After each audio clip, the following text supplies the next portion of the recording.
What's going on, family? What's going on? You know what I mean? Yes, this is another edition of the Intellectual Soapbox. I almost said knowledge and relationships, but it's not relationship family. You know how we do. You know what I'm saying? Much love to knowledge and relationships and the whole family, man. Shout out to the whole team. QB, Lola, Queen, OG Patrice. You know what I mean? Big Rick Slash, Be Easy. You know what I mean? DJ the King, M3, and of course, First Lady Tammy and Damo. You know what I mean? So shout out to the whole team. Shout out to the whole team. You know what I mean? Much love to everybody. But tonight is the Conversations, you know what I mean, edition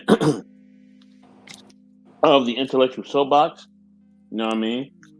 So y'all know what time it is. Y'all know who I'm about to bring in. You know who I'm about to bring in. You already know who I'm about to bring in, okay?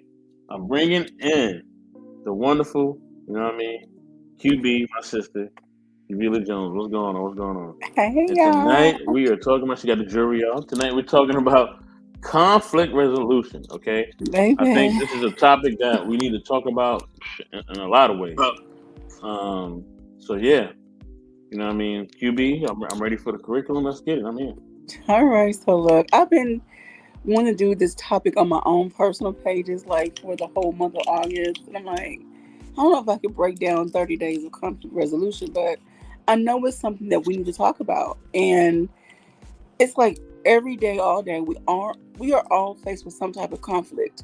A conflict doesn't have to be super violent, or what can I say, verbal. It could be just you and another coworker don't work well together. You and another friend had a misunderstanding about something that was said or done, or some expectation wasn't met. That's a conflict.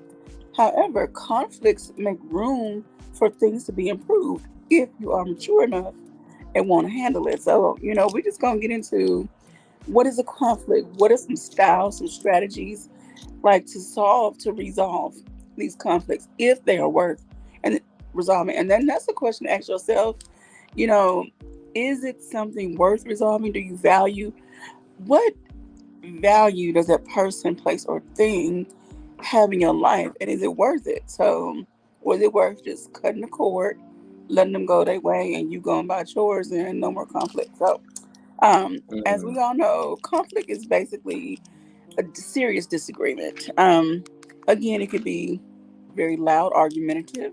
It could be simple. It could be nonverbal. Somebody could do something in such a way that you may think is petty or just annoying. They may mm, not. And you know what? Sometimes some people might not even realize they're doing what they're doing. And so you may just need to point it out. Susan, I saw yesterday that you XYZ yada yada. Would you mind please not XYZ yada yada? Um, I'm not gonna try to not place the blame on people and say, oh, they're clueless and they don't know what they're doing. A lot of people know what they're doing. They just want mm, to see how long can they get away with it. true. Let's talk about friendships. I know a friend pair, person I'm not gonna give away, who they are to me. So one told the other, well, I can't travel to your event due to not feeling well and just want to take precautions. The other one blew up. We've been friends all this time and you don't want to come to my thing.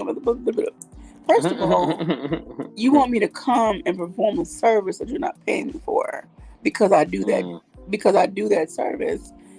And second, you're mad because I put my health over, just traveling and being around a bunch of people on an airplane and this, that. So things went, when I say south, real fast, like going to hell with gasoline draws on. Anyway, um, so it took some weeks. The other friend finally made a phone call and said, I'm really sorry. I acted out of my emotions. I wasn't looking at the bigger picture. I understand where you're coming from now, this, that, whatever else was said. But why did it have to go? Why did it have to take all that? If we are such good friends, shouldn't something in your mind click in that moment and say, let me take a pause. This is not the hill I want to die on today, So those are just some things to consider.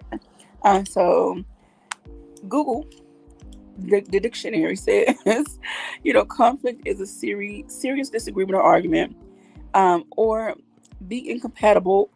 at or at variance basically clash with someone. So those are things I just talked about. So um let's talk about some conflicts, Mr. Best. Um, Give us some examples of conflicts you recently faced outside of YouTube. Well, maybe YouTube, because YouTube folks be getting out of pocket too.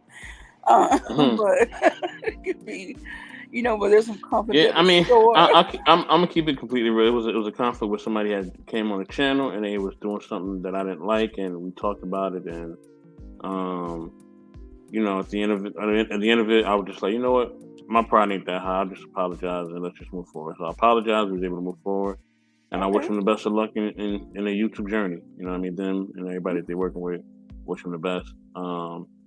I will say this though, right? Um, I will say this. I think you know what I mean, that at the end of the day, with conflict resolution, right, it's a twofold thing, right? Because Hmm. sometimes conflict resolution, you can talk things through, right? You're able to talk it through, you're able to work it out, and blah, blah, blah, blah. So people are able to say what they need to say or apologize or whatever, right? Or sometimes the conflict resolution, sometimes you just gotta, it's just best not to say anything at all. Oh, You know what I mean? It's best not to say anything at all. Sometimes, the most wisest thing the wise man says that he didn't say nothing else. okay. You know what I mean? And sometimes that has to be the resolution. Like, yo, I'm gonna leave this alone. I'm not gonna say nothing. You go your way, I go my way, and it is what it is. You know what I Okay. mean? Some things are better left unsaid. You know what I Now, mean? So, hmm, because sometimes, some people you can't have what I mean? Some people you cannot have a conversation with. You know what I mean? Whether they're not in okay. the right space, or whether they're just not good at conversating, or they don't want to get it resolved, wherever their mind is at. Some people you can't talk to. You know what I mean? I hate to say that, but it's just the truth. Some people you cannot talk to. You know what I mean? For whatever reason. So I think the biggest thing is to get things resolved within yourself. You know what I'm Okay. saying? Are you okay with the outcome of the situation? Because ultimately that's what it's gonna be. Whether you speak to them or not, you got to be okay with it. Because you can speak to them like 10,000 times, and you still ain't okay with how things are. You're like, nah, this is whack. I ain't rocking with this. Or you can speak to them, you know what I mean, and everything is cool and dandy. So yeah, I'm gonna give a quick shout out Okay. to Wally. Wally, what's going on, man? Thank you Hey, for being here. He said Wally. salute to the Intellectual Soapbox and crew in chat. Wally. Salute to you, bro. Wally, You can you haven't definitely been come up up. here with us in a while. Why don't you come on up? He's definitely getting the money for being here. Thank you, bro. Appreciate you. Now, So usually he'd be QB, what? cooking or working or something. Wally can come on up here and join us if he wants to. So Let what do me. you think about what I said, QB?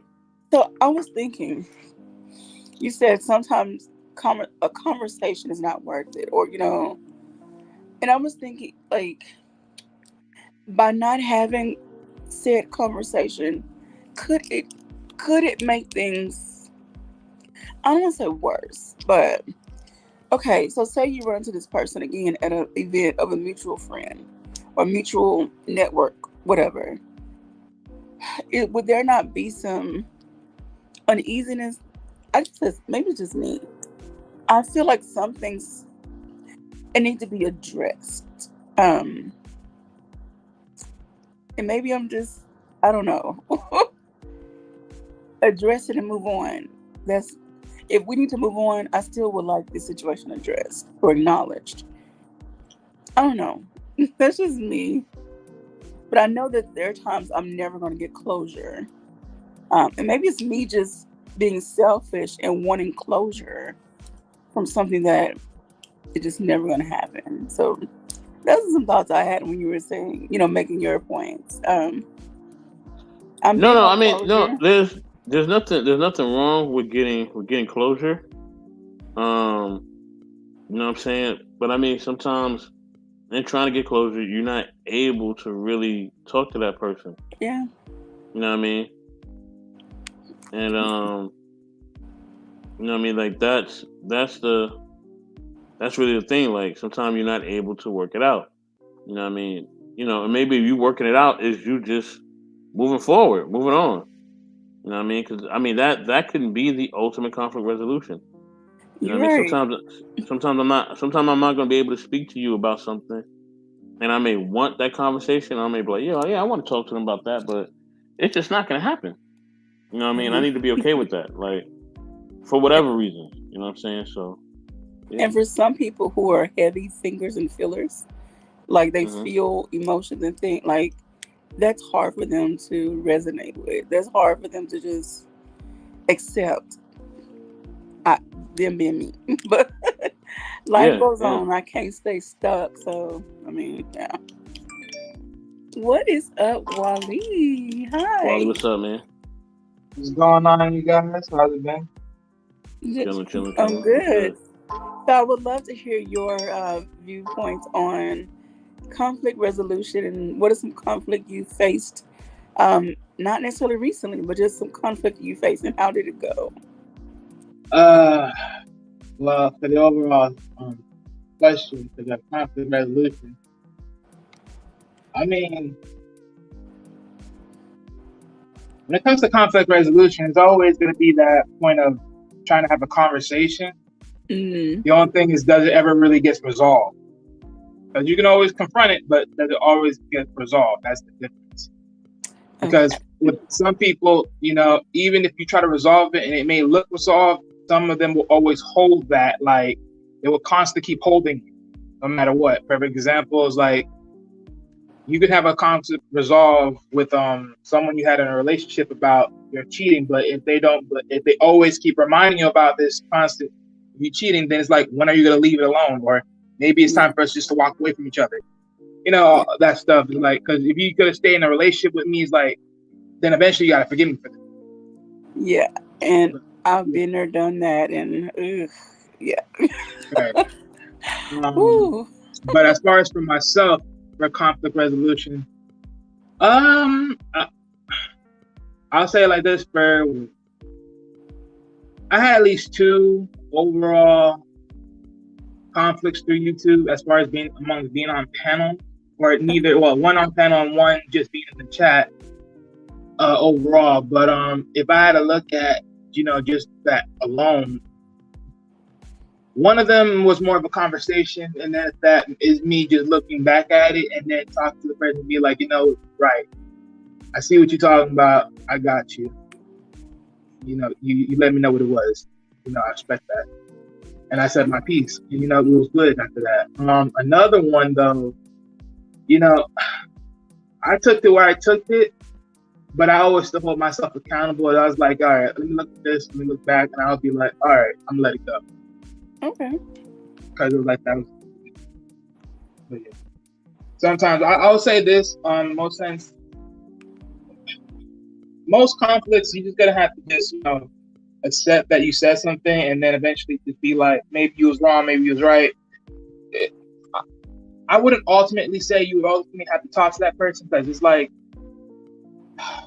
there are just points, and sometimes you just may not want to do it. Okay. And I know I could be a little. Oh, first of all, I'm sorry. I want to recognize another guest on the panel, Razik. How are you doing tonight or this evening? I'm doing good. Razik, what up? I don't know how good my service is. I'm just letting y'all know. So yeah, but Okay. everything is cool though. All right. All Well, right, all before right, you all run out of service or get in a bad spot, go ahead and state your piece. We're just opening up about conflict and resolution, and you know something you may have encountered at work, home, neighborhood, whatever. I mean, we have conflict in stores, and sometimes brush it off as just a bad moment. But anywho, so share your experience about conflict. I deal with conflict in an excellent way. Okay. You know, like I deal with it in a manner in which I'm so stoic that I don't get emotional in any sense. I just deal with logic. Okay. I mean, so the best way to combat any type of conflict is to deal with it by using logic. Like logic is the um is the neutral ground. You know, Okay.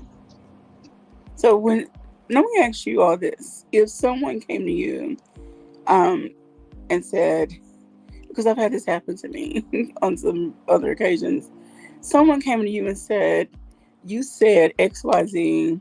It made me feel X, Y, Z," and you know they really feel some kind of way, and it could be years that they still feel some kind of way. Um, how do you handle that? Um, just say you and this person have moved on, as far as life has happened, and you all just don't communicate as heavily as you might have used to. Again, life happens, but they still feel some kind of way, which is why they fell off. But you never knew that, and so now they bring it to your attention. How do you handle that, Rosie?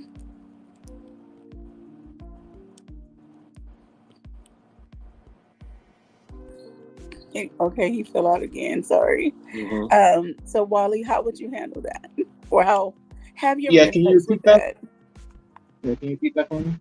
So basically, just say it's been a few years, maybe a few months. You and an individual had some conflict. However, you didn't know there was conflict. I'm sorry. And Mhm. they came back to address. Yeah, they came back like to address the issue or whatever. And Um, like how would you deal with that? so okay, so let's say I had conflict with somebody, but didn't know. For me, I had conflict with that person, but they eventually came back into conflict. They basically came back to talk to me about the conflict.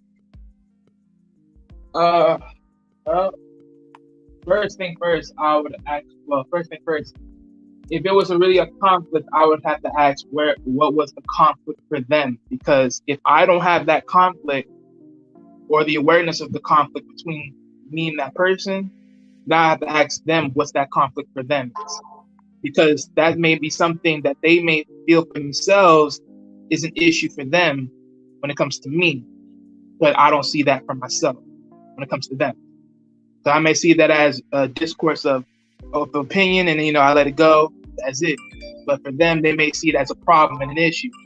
So I, I mean, that's the first thing. Recognizing what was the issue is for them and what they find a problem with. From there, we have a talk, and then from there, hopefully, we hash it out. Okay. Oh, and then part two, would you apologize if, even if you felt like you were unaware, even if you were unaware and felt like you didn't see the bigger picture, or you maybe thought they were being irrational, would you still apologize or acknowledge their feelings in the matter? Right. Yeah. Yes, I would probably do that. Yeah, because like I said before, I'm not looking to like if this is someone that I was cool with and they feel offended or anything.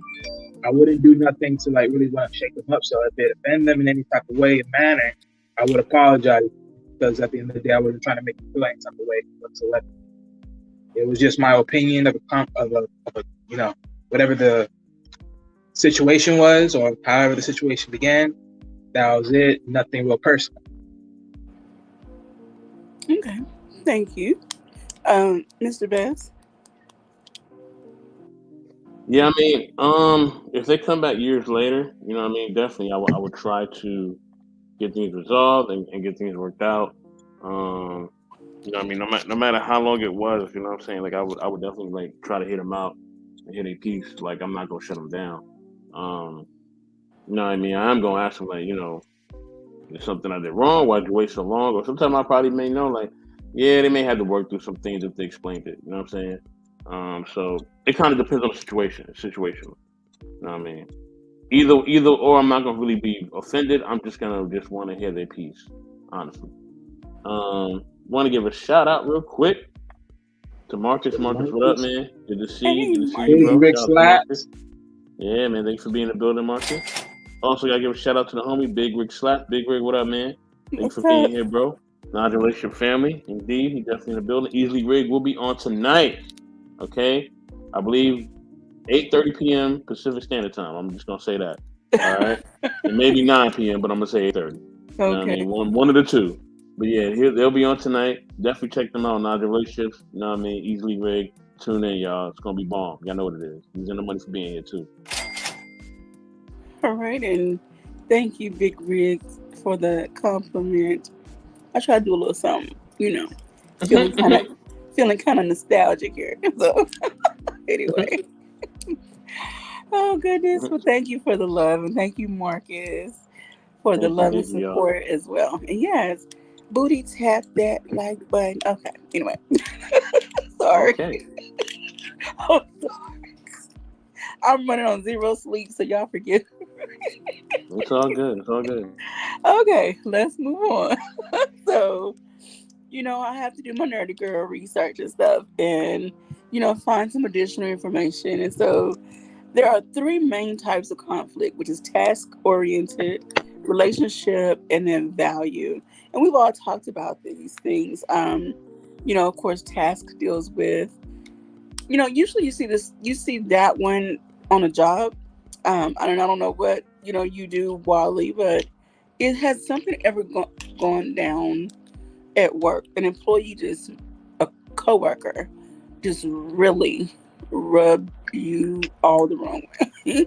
And it could be something that wasn't, very in your face. It's just something you notice and it's just an annoyance to you that caused you to like, okay, I need to say something before I punch a hole in their face. So maybe not that extreme, but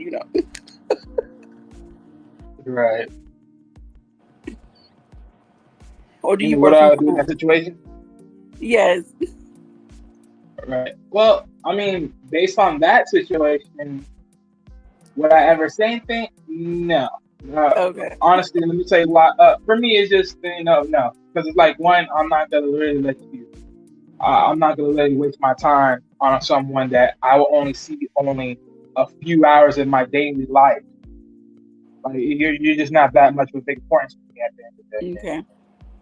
And let's be honest, if I sit here and have conflict, that can literally, depending on that conflict and issue, I can sit here and literally have a whole discourse at work. And plus, let alone, I don't, you have to be very mindful because when it comes to the work area, certain people are his friends, and some people, they like to pick sides. So you don't Mm-hmm. want to sit there and waste time, and then people are like, oh, they want to pick sides against you, because like you have an issue with this person. Like, so no, don't waste your time on that overall, because it's like once that happens, it's like, oh, okay, now I'm gonna make more people comfortable. I was like, all right, whatever. Do what you got. Okay. I got you. Now, what about you are have you do you well let me ask this first. Are you involved in any type of community engagement or working on any kind of project with multiple people outside of your social circle? Outside of my social circle, not. Like your close friends or something, family. Or amongst them, No, are you like do you get involved in community projects or community engage, like at this back point to in time, no. school? Okay. Yeah, no, I Okay. don't. Okay, well then my next question is kind of moved in. So what about you, Mr. Best? When you were working, say, a traditional job or whatever, or even Uh-huh. this field now, the YouTube world, that's a job Uh-huh. too. Uh-huh. um, with coworkers, team members, you may have you may have a vision for how certain things need to go, and other people are like, no, I don't think so. Like, how do you handle that?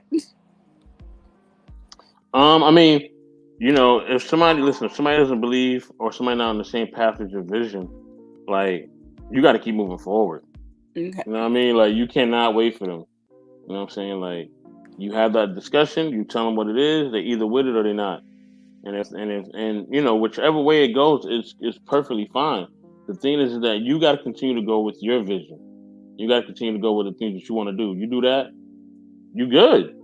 You know what I'm Okay. saying? Sometimes not everybody's able to see, what you want to do or the direction you want to go in, and that's perfectly fine. You know what I mean? If they're not able to see it, they're not able to dig it, then you just keep going. You know what I mean? You don't worry about them. Like when they see the progress, they may want to be a part of it or they may try to join, and then that's up to you whether you want them to still be around or not. Me, I'm Okay. a kind of person. If you ain't really rocking with them in the beginning, I ain't really trying to hear you after that. Like I really am not. Like literally, I'm just not. Like I'm in my zone. I know that you wasn't really a part of this, and I think it's just pretty like unloyal for you now to try to come in and try to be a part of it now. Like I'm not gonna rock with that. Got to give a Okay. shout out Oh, to. I think we got family in here. Frida Warren hey, says hello to Auntie. Beulah. You know what I'm saying? Auntie. Thank you, Auntie, for being up in here. You definitely the money. Appreciate you. She's You know what I'm out saying? there I in think I have a guest California. in here. I do have a guest. Oh, Oh, we not got really a somebody guest, else. but somebody just come up and Hi, disrupt the flow as usual. Bessie. What's up, Yeah. BFF? How you Always doing? trying to I start What's up? trouble up in here. like Nobody that Thank wants to let chain. her I in like that anymore. chain. thank you, All she do girl. is just talk, What and you just start say? trouble and all that. Huh? What happened? See, Hello, Wally. How are you? What's going on, Queen? Hey, Not Queen. much. How you doing? Where you on? Whatever in the corner. Be quiet. I'm alright. Be all quiet, soapbox. Be quiet. Nobody ask you nothing. Nobody What's my see show, girl? Everybody know it. conflict resolution. The perfect topic for you. Gonna be some conflict, all right. Ain't nah. Won't start nothing. Won't be nothing. Oh God. And see what Mr. Best was saying ties over into the other. There's three different conflict types, which is the one was task. So like you work on a project, everybody doesn't agree on the how it should go and this, that, or whatever.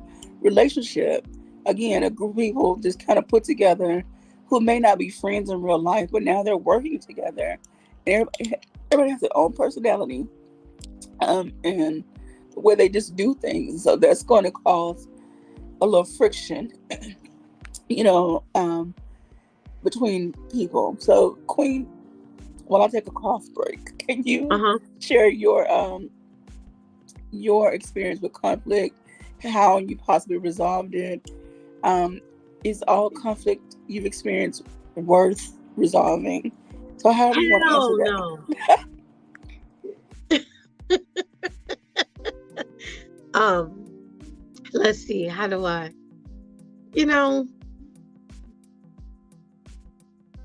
I think conflict comes when each person has their idea of what something should be, and they're unwilling to compromise to get to the finish line. So if we're both supposed to be working together, or a group or whatever else, and we don't see eye to eye and we're unwilling to compromise, that to me, that's when conflict happens. I think in work, it's just different, working with different personalities, getting to know different personalities.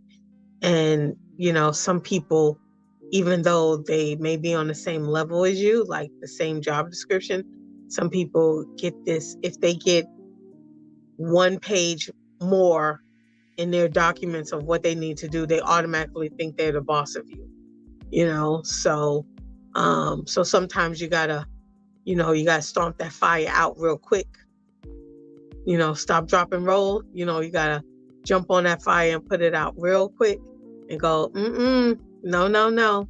You don't sign my checks. You're not the boss of me. We're together. And, you deal with it that way. I've had quite a few where I just said, stop contacting me like you my boss. I don't have to check in with you like you're my man. You're not my manager. What's your job description? Oh, that's mine too. So we're on the same page. Actually, I'm above you because I have more seniority than you, but I don't even hold that over your head. So know your role, know your place, and know how to talk to me. And if you don't, send an email, a general email, and I'll get it and I'll work on what I need to work on. So just, but yeah, so, I kind of stomped that out real quick, real fast. I think in friendships, that's hard, because in order to resolve things, I think in any situation, especially in friendships and family, in order to resolve things, both people have to be willing to come to the table with the mirror in hand, looking at themselves. Because I think a lot of times people want to project what they feel and what they think onto you, but they're not looking at the mirror. Because when you want to resolve a conflict, I tell you how what you did hurt me or affected me or offended me, but I also look at what I did, what I brought to the conflict, what was my contribution, and some conflicts are, like I say, a lot of times when I go to resolve things with people or resolve feelings, I don't do it because I think this person gonna be like, oh yes, queen, I was so wrong and blah blah blah. They'll never own it because they're apologizers. All they do is apologize, because they're like, oh no, I wasn't feeling that. Oh no, I wasn't doing that. Oh no. So I just say, don't matter what you say, this is how I felt. I'm just letting you know, and we can move on. I see you, I see what it's about, and I'm good. And so I've resolved a lot of conflict over the years, not necessarily with the person coming to the resolution. It was me confronting it, owning my part, and leaving it at their feet. So, it's kind of like I left the groceries at your doorstep. Now, whether you decide to bring them in and put them in the refrigerator, that's on you. If they spoil, that's on you. Ain't got nothing to do with it. I did my part. I delivered them, and you got to do the next steps. So sometimes conflict resolution is just doing your part and not worrying about whether the other part gets done. So. Yeah, thank you for sharing that. Got to shout out.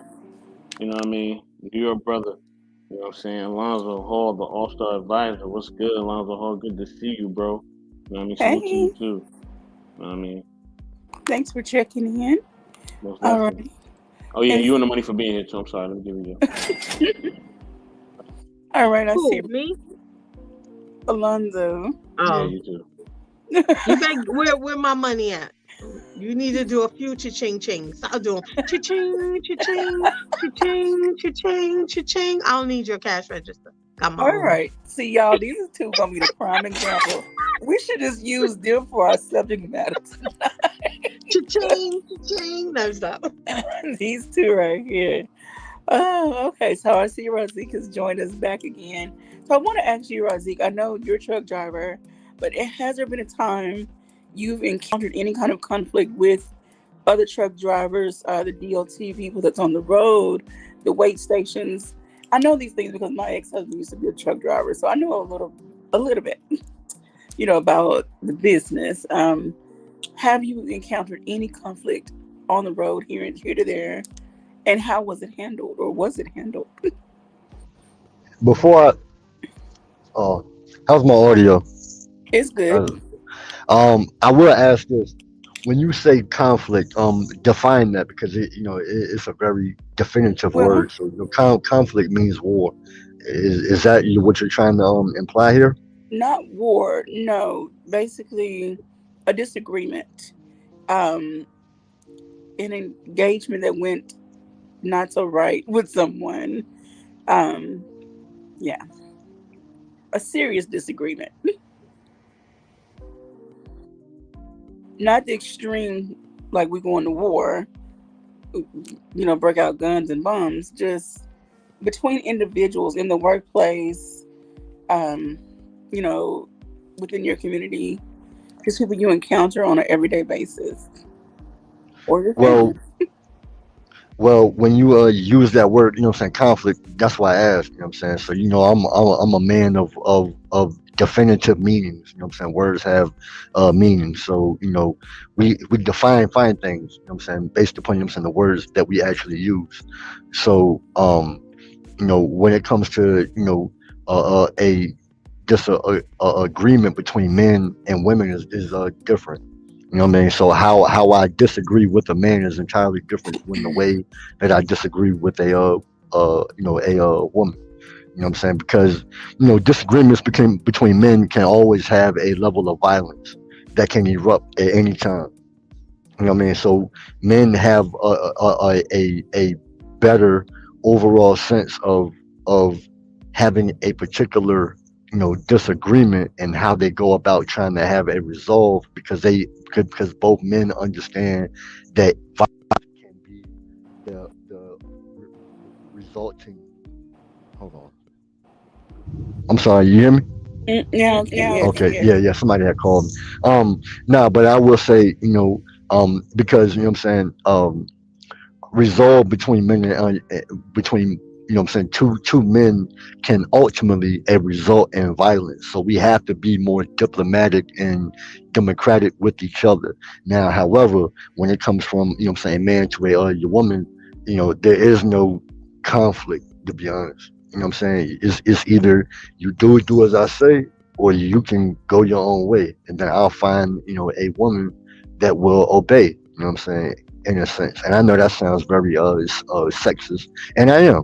I'm saying? So, life is sexist in itself. So the way men, you know, use disagreeableness on any particular topic is different versus, the way, I'm saying, men and women, I'm saying, talk to each other, but particularly the way men talk to women. So Okay, well, going back to the question, have you had any disagreements or encounters with males concerning your job, on the road, at a weigh station, your dispatcher, whatever? concerning, the workplace, no, I've never ever had a conflict ever. However, when I was in prison, I had plenty of conflicts, and they were all with men.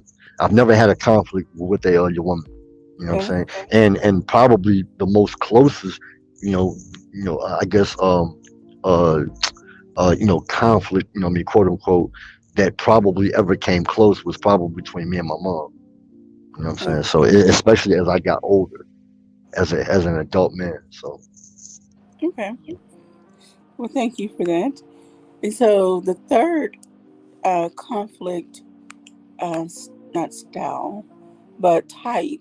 So of course there's task, there's relationship, and then there's value. And this one ties into all three of them. And this is one that we've all experienced. We encounter someone who simply shares different views than ours, whether it's political, whether it's religious, whether it's about ethnic. There's something different between us ethnically, whether it's our norms and our values and how we operate our daily lives. Um, you all can address this how you like, and pick which one you would like to address. But um, do you feel that your values, what you hold near and dear to you, things that you are not willing to bend on, causes conflict? And I know that should be a resounding yes to almost everybody. Um, Again, how do you deal with it? Do you deal with it? Do you even try to listen and comprehend what the other person is saying, while still standing on what you believe in? Not saying you say, okay, I agree with you, but I hear what you're saying, and I may even consider it, but I still hold to what I believe. And I hope that it makes sense. So, Wally, or Queen, go I know ahead. for me, I want to say that in my relationship, with my partner, spouse, there's nothing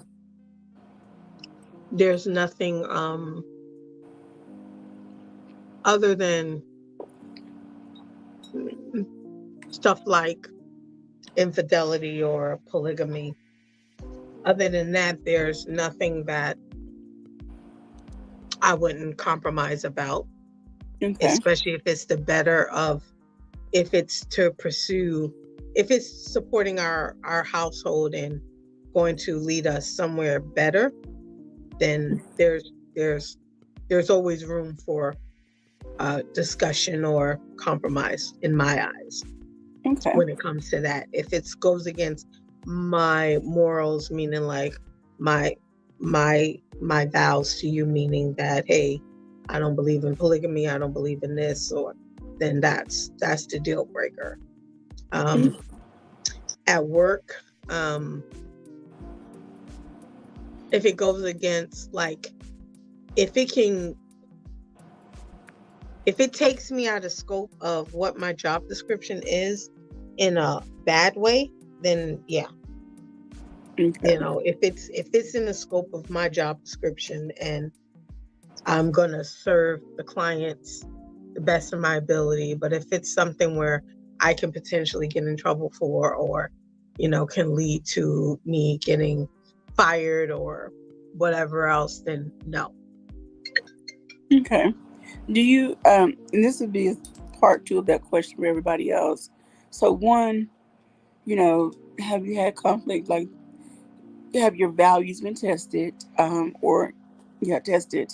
How did you handle that conflict? 2, have you ever turned down an encounter or work experience simply due to a difference in your values?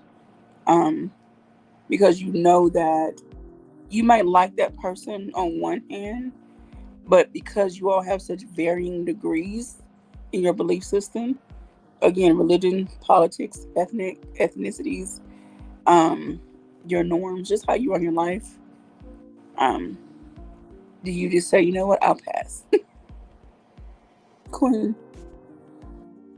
Sorry, I'm sorry, I had to step away. What was your question? So with the values, so has there ever been a time that you have declined an encounter, or a job, simply based on the conflict of your values?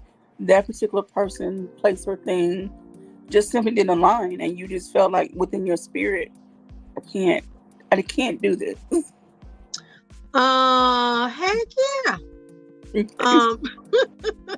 I think I remember there was one particular place, and I was working part-time at another place, and it was like we worked with this one this organization, and or helped them out with certain things, and the lady really liked me and was like, hey, I really would like to see if I could hire you full-time.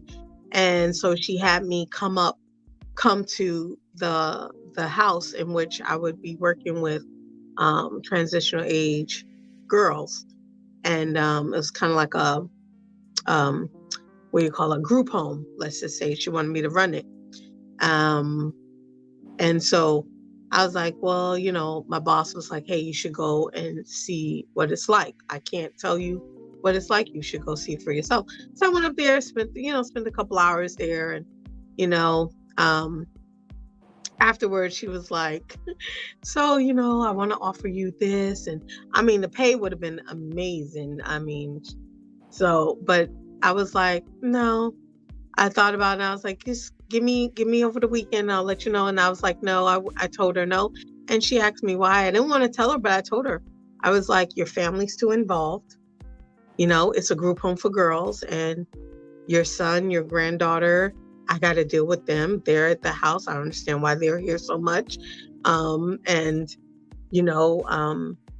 there's a lack of trust with your night staff, with the girls, and that's going to be a conflict for me. So I told her, hey, I didn't like the way the place was run, or what the standard was, and I didn't see myself fitting in.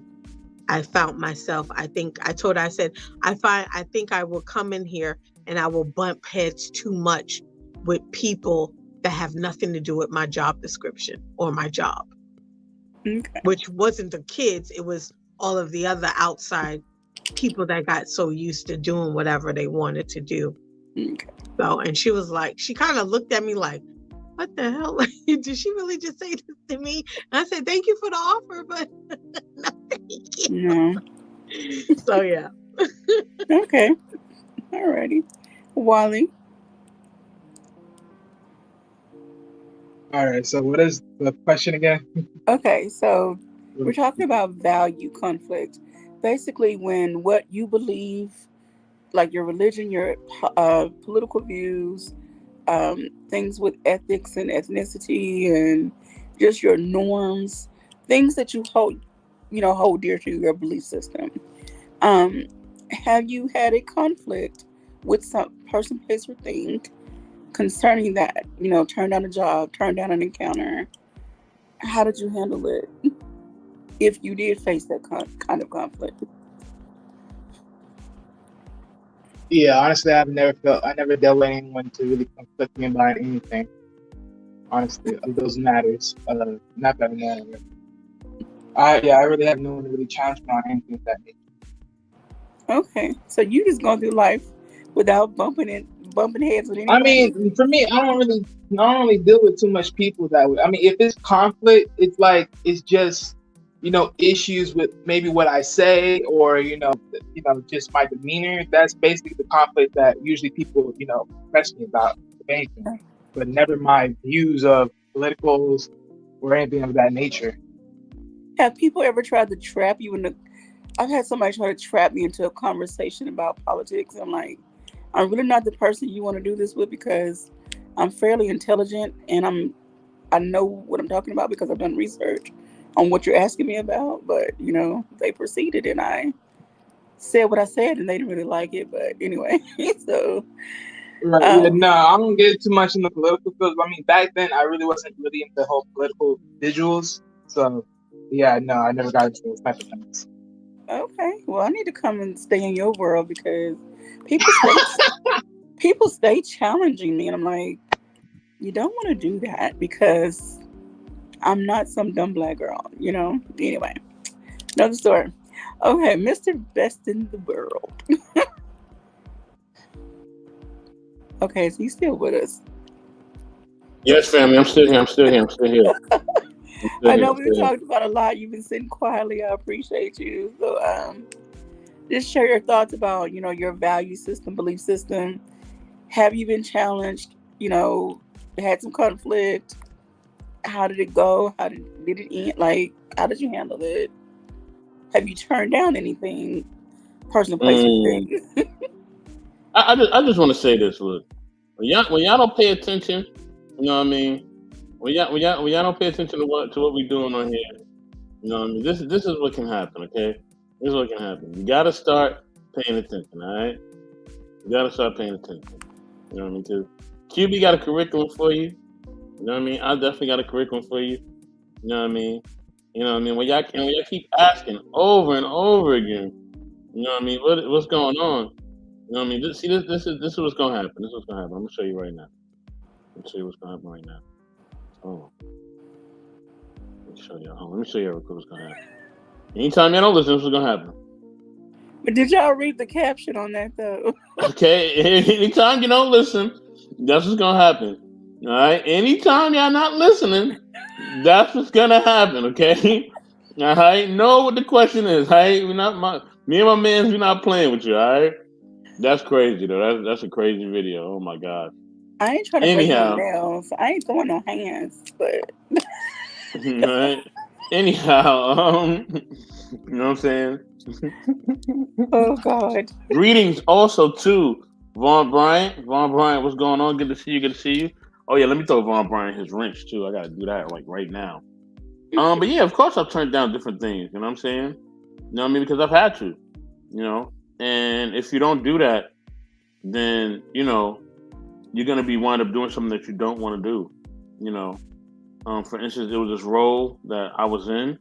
I was in a management role, but there was a whole bunch of craziness going on. You know what I mean? And I was like, man, I ain't trying to be a part of none of this. Like, the employees were stealing from, you know what I mean? And Vaughn, I just sent you a moderator ring too. Employees were stealing from the person and all types of stuff. And yet they want to get on me. I'm like, I just got here. Like, heck no. You're not gonna get on me and not trust me. And yet these people are stealing from you, and you trusting the wrong people. You know what I mean? And the person that she was trusting was allowing the people to steal. You know what I mean? And it was because, they were all a part of the same, culture, right? So it's like, we in the same culture, we the same ethnic group or whatever. So I'm gonna allow you to get away with stuff. You know what I'm saying? That part. Oh, and they were stealing in there like crazy. I mean, like the numbers she was showing me about the things they were stealing, she like, it's out of control. Like, oh man, that's not good. And then when I found out like who it was, you know what I mean, I kind of was like, some things are going on or whatever, and I think you may want to look at this shit. And she completely snapped. And I was like, oh heck no, like if this what it's gonna be, then I don't want no parts of it. You know what I mean? Like I don't want no parts of it at all. Because I'm here trying to, you know what I mean, basically, you know, help out the company, but also be an asset to the company. And if you're not gonna trust me, then yeah, I can't rock with it. So Wow. yeah, I had to do that, and it was what it was. Glad I moved on though. Okay. Well, since we are all Black right here in this space, do you feel that we have a lot of unaddressed conflict among each other? Not us here right now, but among the Black race, and then we could possibly work better together and get more accomplished if we address our conflict. I mean, sure, yeah, definitely. I mean, I think that's like literally anybody, but especially with us, yeah, because of our condition. You know what I mean? When we look at a lot of the inner city communities, like it ain't too much going on there. That's like, oh, okay, I really want to be here. Okay. You know what I'm saying? Like you don't really want to be around those areas. You want to get out, or you want to be someplace different, or you want that place to change. And you know what I mean? And probably the amount of change that it will require you to basically be in a whole different tax bracket so you can really create influence and change. And if you're not in a different tax bracket, then guess what? Things are not going to change because you won't have the finances to change those things. You know what I Hmm. mean? You may have good speech, you may even have a good plan, but that also takes you, oh man, wow, wow, wow, wow. Mr. Bryant, man, it's an honor and pleasure. Thank you for pulling up. I definitely give you a moderator ring. I'm gonna cut what I gotta say short. I'm gonna just say in our community, we just need to make things better, and financially, and also it will take an amount of economics to make things better. Because a lot of times we will have a good plan, but people ain't trying to hear that good plan. They'll hear it, but they like where the money at. Like that's just the Mm. truth. So, Can Mr. I Oh, can I go plug ahead. can I plug a book? It's not my Sure, book, but sure. it's a book that I feel like people should read. It's called Black Innocence, a Simple Conversation, and it's written by Michael Williams Sr. He's one of my frat brothers, but I'd like it beyond that. It's a very short read, and basically it talks about it's a movement that is happening, but a, a bigger movement that needs to happen, especially in the Black community. We already know what systems are in place to keep us down or try to suppress us, oppress us. And if we simply start adjusting our mindset, change this up here, then we can start making the changes needed to work together. Of course, the book is deeper than my simple analysis, but try to pick it up for yourself. It's not very expensive. I want to say it's under $20, so you know my budget is small. But anyway, so try to pick this up. Black Innocence, a sample conversation. And I think a lot of us will have a different mindset. It's not religion based. It's not politically based. It's a conversation piece. But Mr. Best, go ahead. Okay. Vaughn, did you know the subject matter that she was speaking on, or no? Well, you know what? Actually, greetings, everybody. You know, Mr. Intellectual Soapbox 84. Thank you. Thank you, sir, for allowing me up here to share or whatever. And Wally and Queen. So glad to be on the panel with you all. And Going on, Ron? Kwabaila, you know, I don't know why you're choking, but I'm praying. It's B. Think of the bumblebee. Bila. Oh, Kwabila. Okay, well, I got it now. But I guess you're talking about conflict resolutions, right? Yes, sir. Yes, sir. And Mr. Brian, I made you a moderator too on this channel. So, Oh, yes. wow. Thank you, sir. I'm honored. I will definitely continue to, support the channel. Definitely. Thank you. So I'm coming in now, and I'm not sure where we left off at, but So, conflict resolutions. Maybe you can just kind of give me a little gist of what you all were talking about. okay. So first, we've been talking about conflict types. There are three main ones, and they really all are cohesive. They mesh together. There is task-oriented conflict. Basically, you're working on a project or something with a group of people, and you have different views on how this project should go. Um, whatever it is. I'm just using that as the basis of the, you know, example, a project. You're working on a project. So there's tasks. Who should do what? Who shouldn't do what? Who should be the boss leader? You know, Mhm. so forth and so on. Then there's relationship. It's like putting a group of Mm. people together. The people you may not have met in your real life, and now you're forced to work together. You work at a Mhm. job. You don't know these people. You don't hang out with these people outside of work. But now you have to work together and get along to get the company's business done. But you bring your own personality and characteristics, and so you might dress a certain way, they might dress another way, whatever. So there's conflict that can arise in that. Of course, there's conflict in your personal relationships. And then value, things that you hold near and dear, your belief system when it comes to politics, religion, ethics, norms, things of that nature. And so basically, just share your experience with conflict. Have you had any recent, maybe not recently, but over the course of your life that you can remember? Um, how was it handled? Was it handled? Have you ever had to turn down engagements, opportunities, jobs, whatever, simply due to the conflict that arose because of it challenged, it went against your belief system? So tackle that however you like. Okay, so wow, you gave me quite a bit there. But yeah, that's a well-rounded explanation of the topic. And yeah, I could definitely address a couple of issues when you were talking about in the workplace. But the first one I will address is because, since I've been married for 21 years, the conflict resolutions that had to be involved in our marriage. You know what I'm saying? And definitely that's an issue. That's an issue. How do we do that in marriage? How do we, hey, the wife is not happy or the husband's not happy. We both fussing at each other or we're in a disagreement with each other, There you go. And so here's the thing that I've learned, what allowed me to have longevity in the marriage is we have to get to a place of where we are listening to each other. Mm. And see, the conflict could never be solved when we're not communicating. And the biggest part of communication is listening. You know what I'm saying? And Clip so, that, Mr. Best. yeah, that's one of the You heard that name hugest, before? yeah, it's one of the hugest aspects of communicating. It's listening.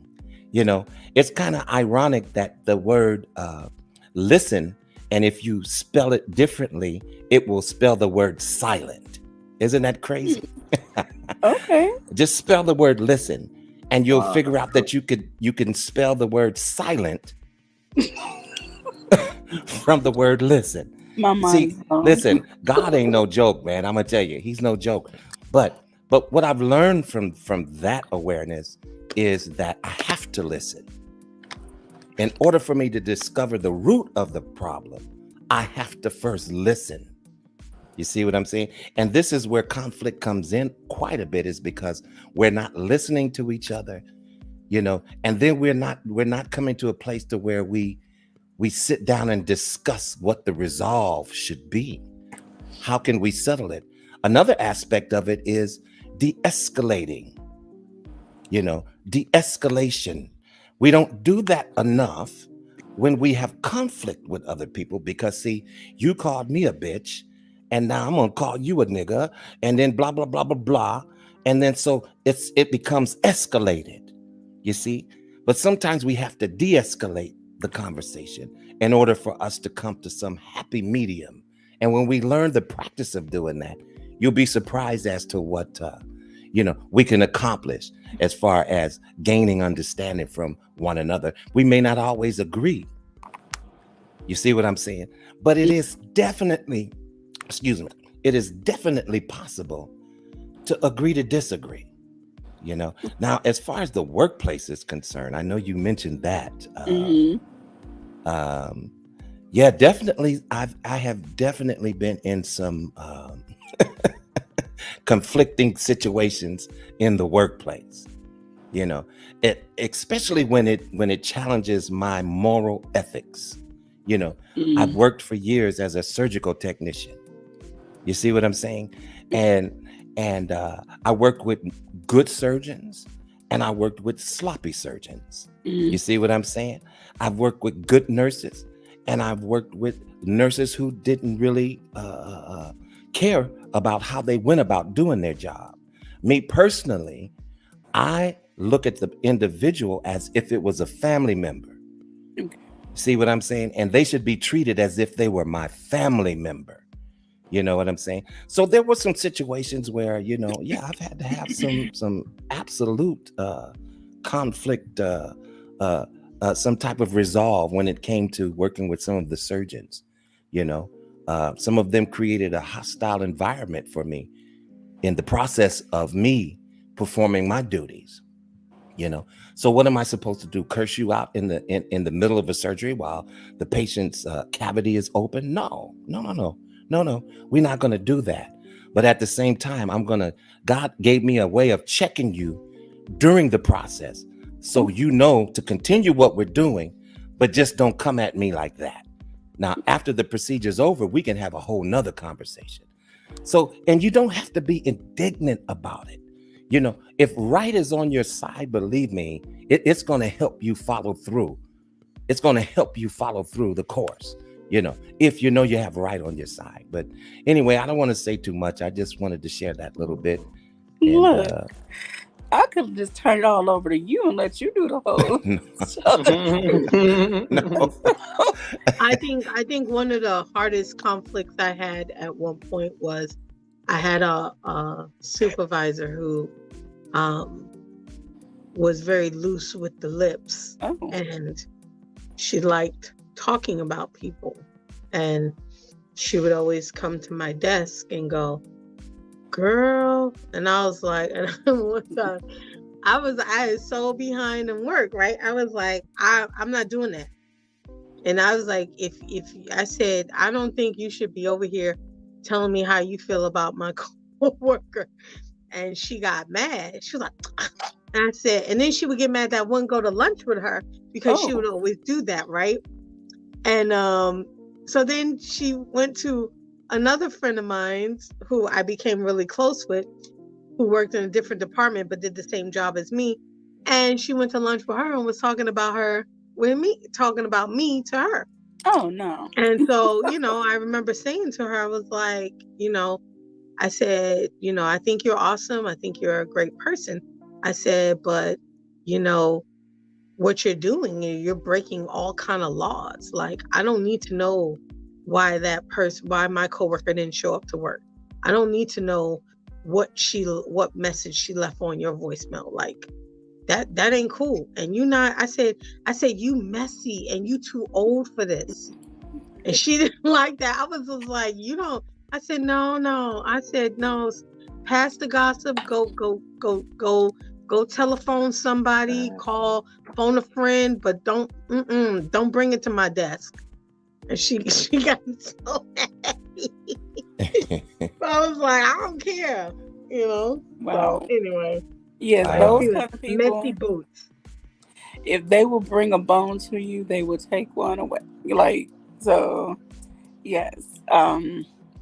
Yes, definitely have to be mindful, because see, that could have caused a bigger conflict, because what if she said something slip of the mouth that was partially or not even true, and then the person she's talking to come back to you, and now you're like, where did you get that from?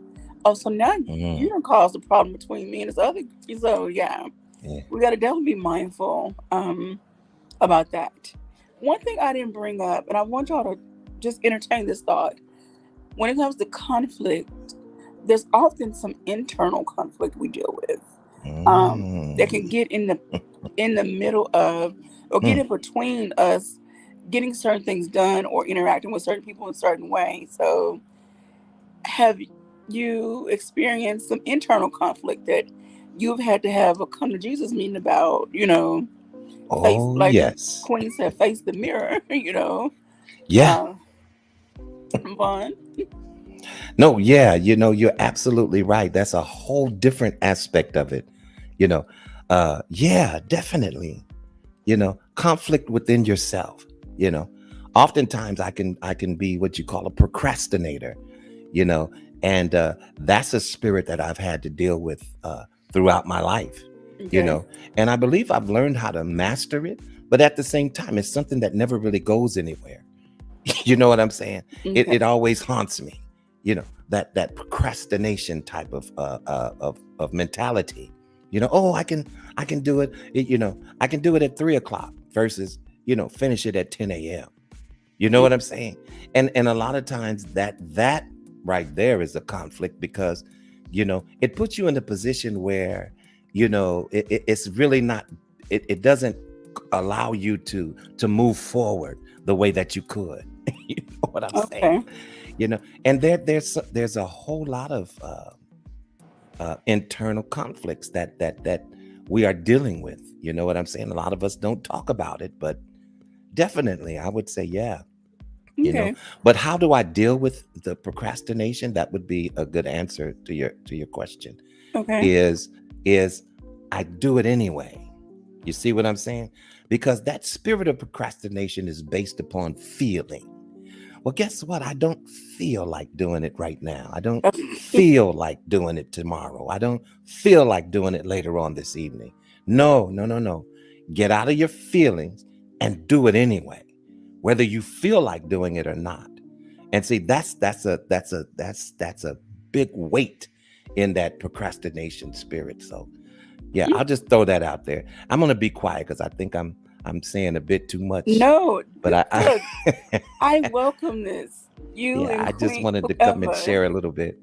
Like, I don't want to feel like I'm some professor standing in front of a classroom, reading off a bunch of notes, and everybody's looking at me like, "Oh my God!" But I welcome Yeah, feedback.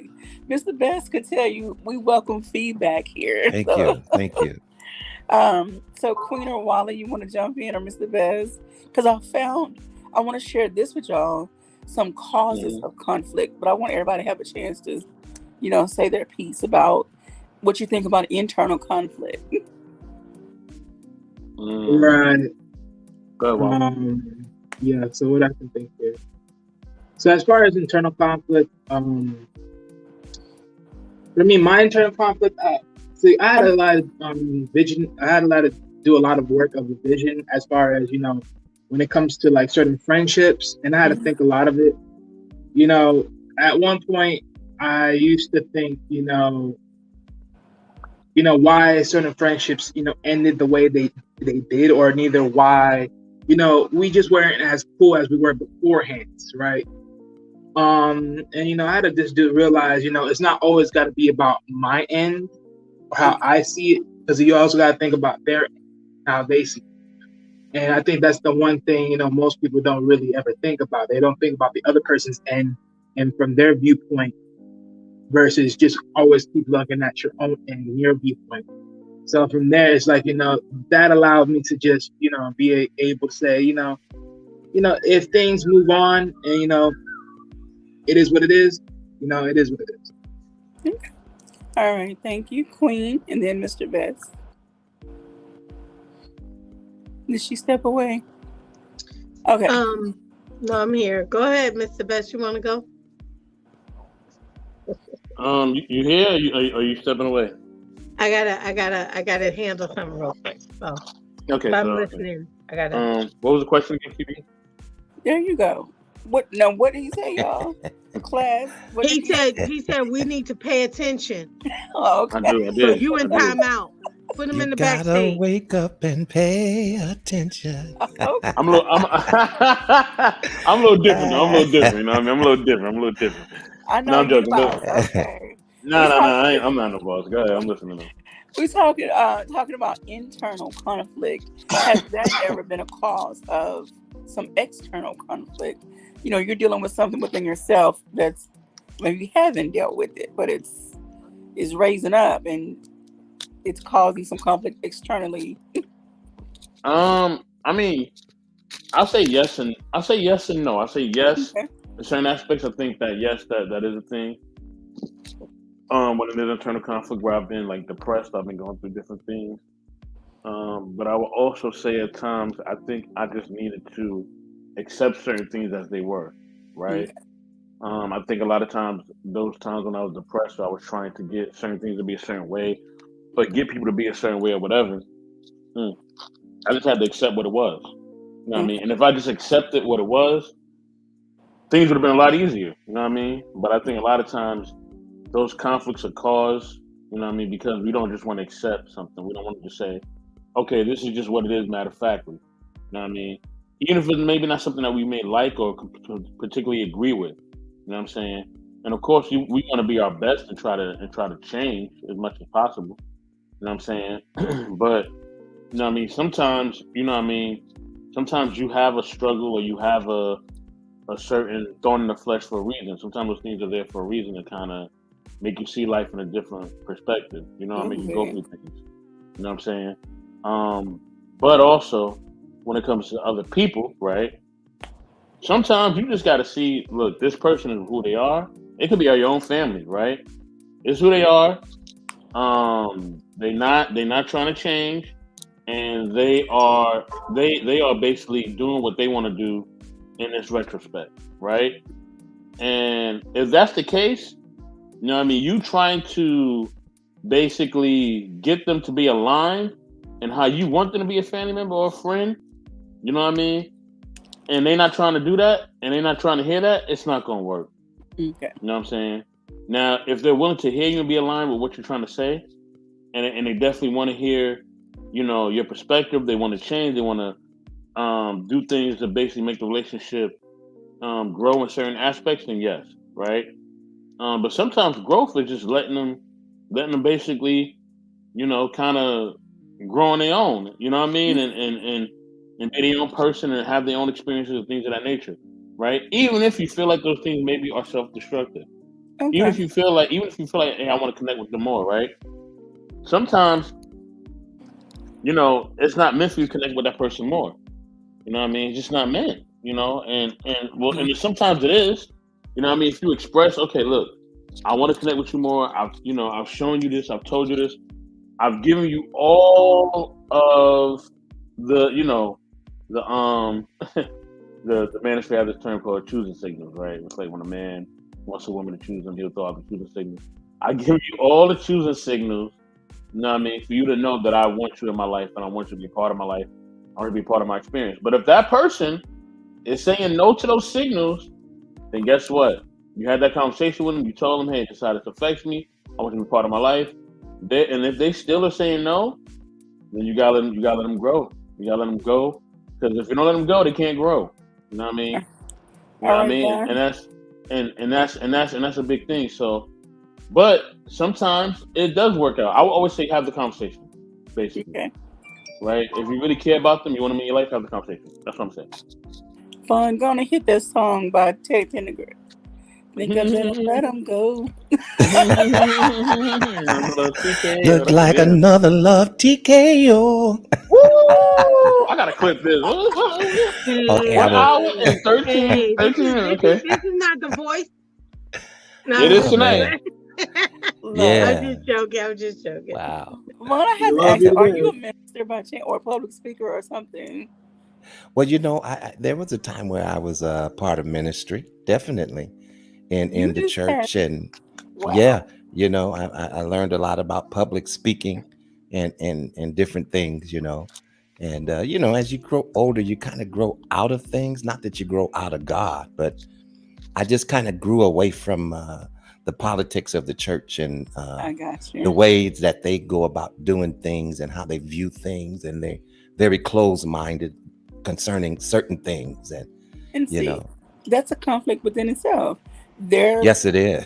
Their process, their policies and procedures went against what you believed and how you felt, and so a conflict. So there's all types of conflict out there in the world. I think sometimes we're so caught up in our everyday that we just don't pay attention, or we choose to ignore it, or we don't pay attention. And I'm kind of clueless sometimes. I'm like, oh, that happened. Oh, okay. Yeah. Y'all forgive me. Sometimes I'm a little clueless, but I live in a bubble. But anyway, no. But the thing that I love about the fact that of the experience I had with the church is that I didn't allow it to shake my faith. You know what I'm saying? Okay. Because Okay. a lot of people are that they're in it and they love it, and then they see that there's a little corruption going on, and they got their eyes on the people more than they do the prize. Yes. So I really never really took my eyes off the prize. I just took my eyes off the people. Okay. I And got you. came out from among them. That's what's up. You know what I'm saying? And so, yeah, I do have a church that I affiliate myself with, but it's very estranged, and it's from a distance. Okay. So You just have but, this voice and demeanor and something about you that just thank you. you need to be on somebody's stage with a microphone or Yeah, behind a everybody microphone says with a I need regular. to start a page, but I don't know. I'm still learning how to speak in these spaces because from what I've seen and listen, Brother 84 will definitely let you know that it's a lot of stuff going on in some of these spaces, and I don't even Yeah. know if I am that I should be in some of these spaces. You know what I'm saying? But Okay. at the yeah. same time, you have to pick and choose. Just be led, kind of be led. It says a good man's steps are ordered, so you go where God leads you If to you go. bubble, you'll be fine. Yeah, you go where God leads you, and sometimes he may have you go in a space where you are very uncomfortable. And so I'm learning to go in and out of spaces. You see what I'm saying? It may not be meant for me to be there for 3 to 4 hours or 5 hours. It may be just to drop in and shed a word and then just move on to the next channel. You know what I'm saying? So I have to be open to that as well. Definitely. And Mr. Bryant, we'll chop it up after the show's over. We'll chop it up. So stay behind. We'll All chop right. it up. We'll chop it up. We'll chop it up. I'm here. All right. Well, you're well appreciated. You're welcome and appreciated over here. So, Thank Queen, are you you. back for a minute? Queen. Definitely. Queen? Oh, we're going to Wally now. Okay, so I just wanted to read real quick some causes of conflict, and it just really ties into everything everybody said. So there's poor communication, lack of compromise, needs not met, prejudice, intolerance, and I really don't like the word tolerate, and we'll talk about that later. But intolerance, self-interest, ignorance. Ooh, that's a strong one. A Desire for good one power. though. A good one. Yes. Desire for power, which usually is the head of why there's conflict at times. Lack of empathy and making assumptions. You done dove in head first and the river is frozen and now you done bust your head wide open. But anyway, so you Oh yeah, that's a good analogy right there.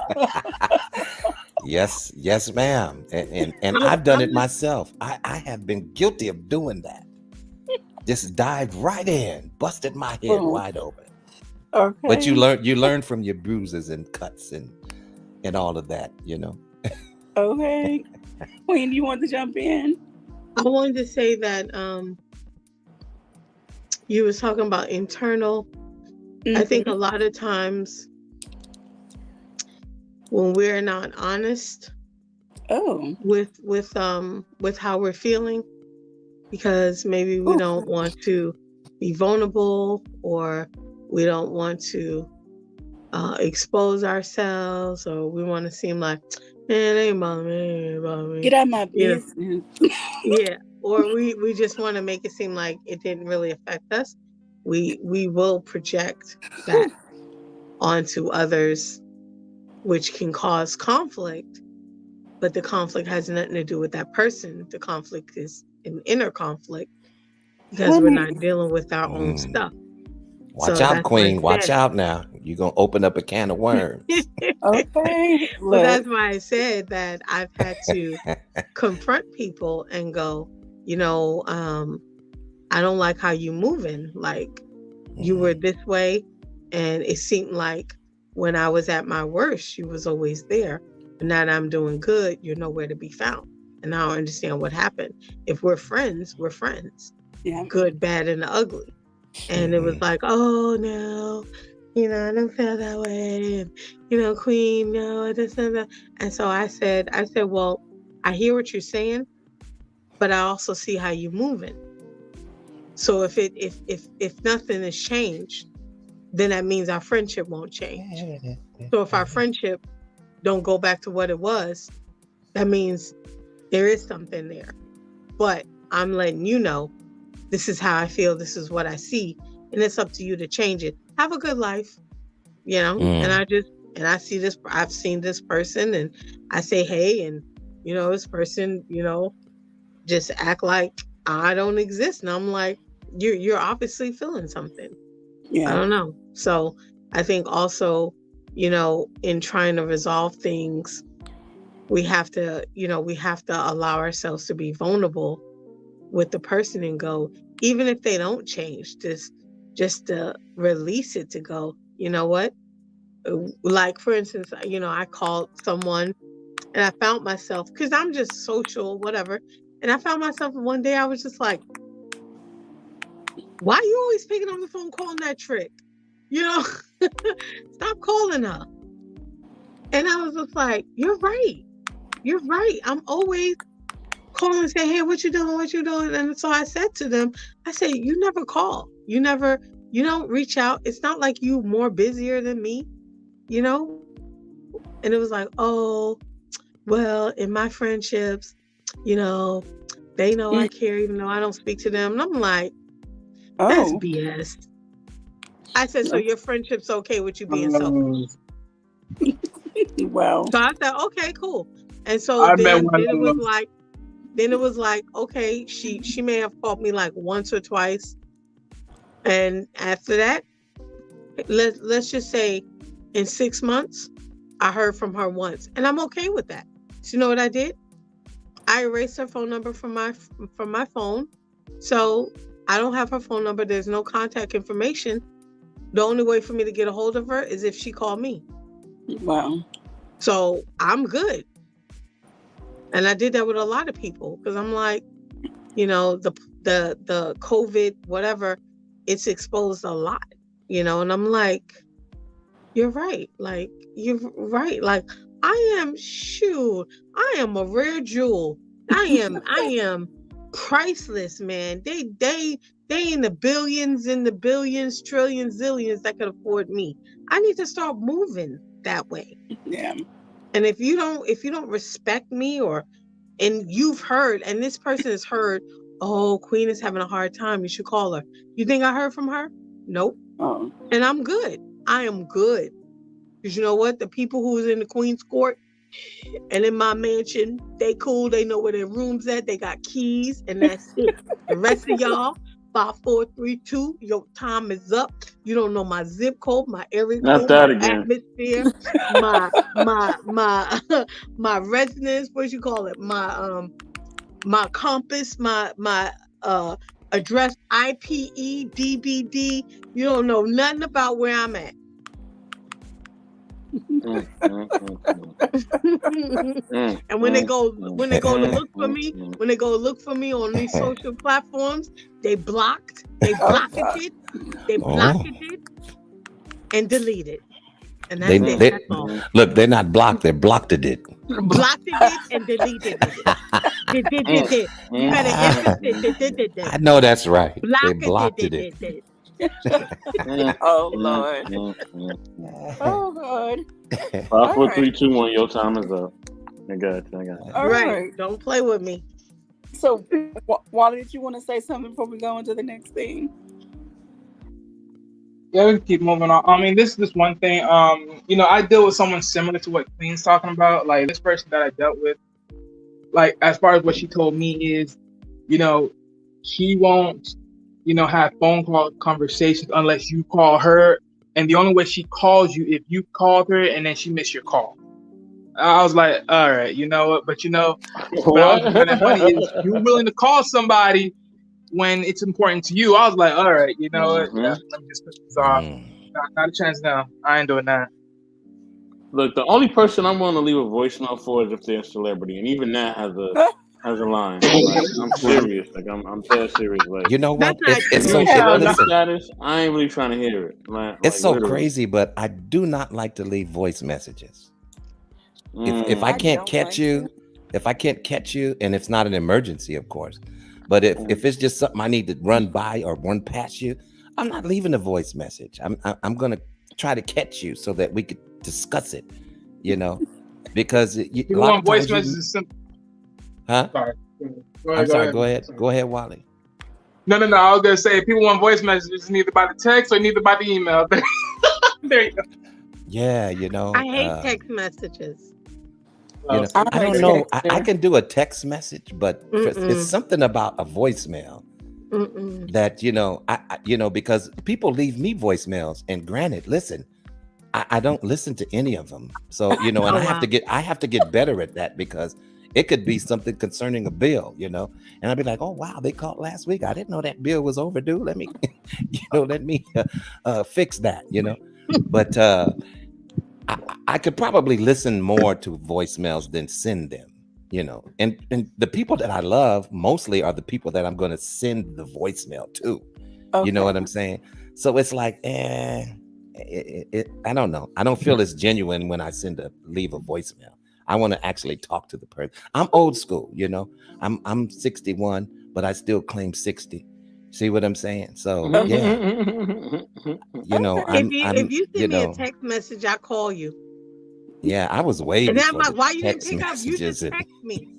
voice. And then they respond, hey, I can't talk. And I'm like, so then leave me alone. Don't. I told one person, I said, don't text me, just FaceTime me or call me. That's the only way I want to talk to you. Text messages don't work because they get lost in translation, especially if you're having a heated conversation. Oh, Okay. this looks pretty interesting right here. All right. So hopefully you all can read that. That was the biggest image I could find, but I'm going to Oh read yeah, I could through it. see it. Yeah, I could see it. Okay. So we talked about conflict types. So let's talk about resolution types and how each of us, what's our particular style? What do we normally lean to? And that can tell us a lot about ourselves and maybe help us try to adopt another style. Just based on the value we place on that person, place, or thing. Because again, as Wally mentioned before, all conflict may not be resolved. You're just gonna have to walk away and be okay with it, you know. And so did Mr. Best, Sometimes you just gotta walk away and be okay with it. But if you're willing, if the other party is willing, let's talk about conflict styles.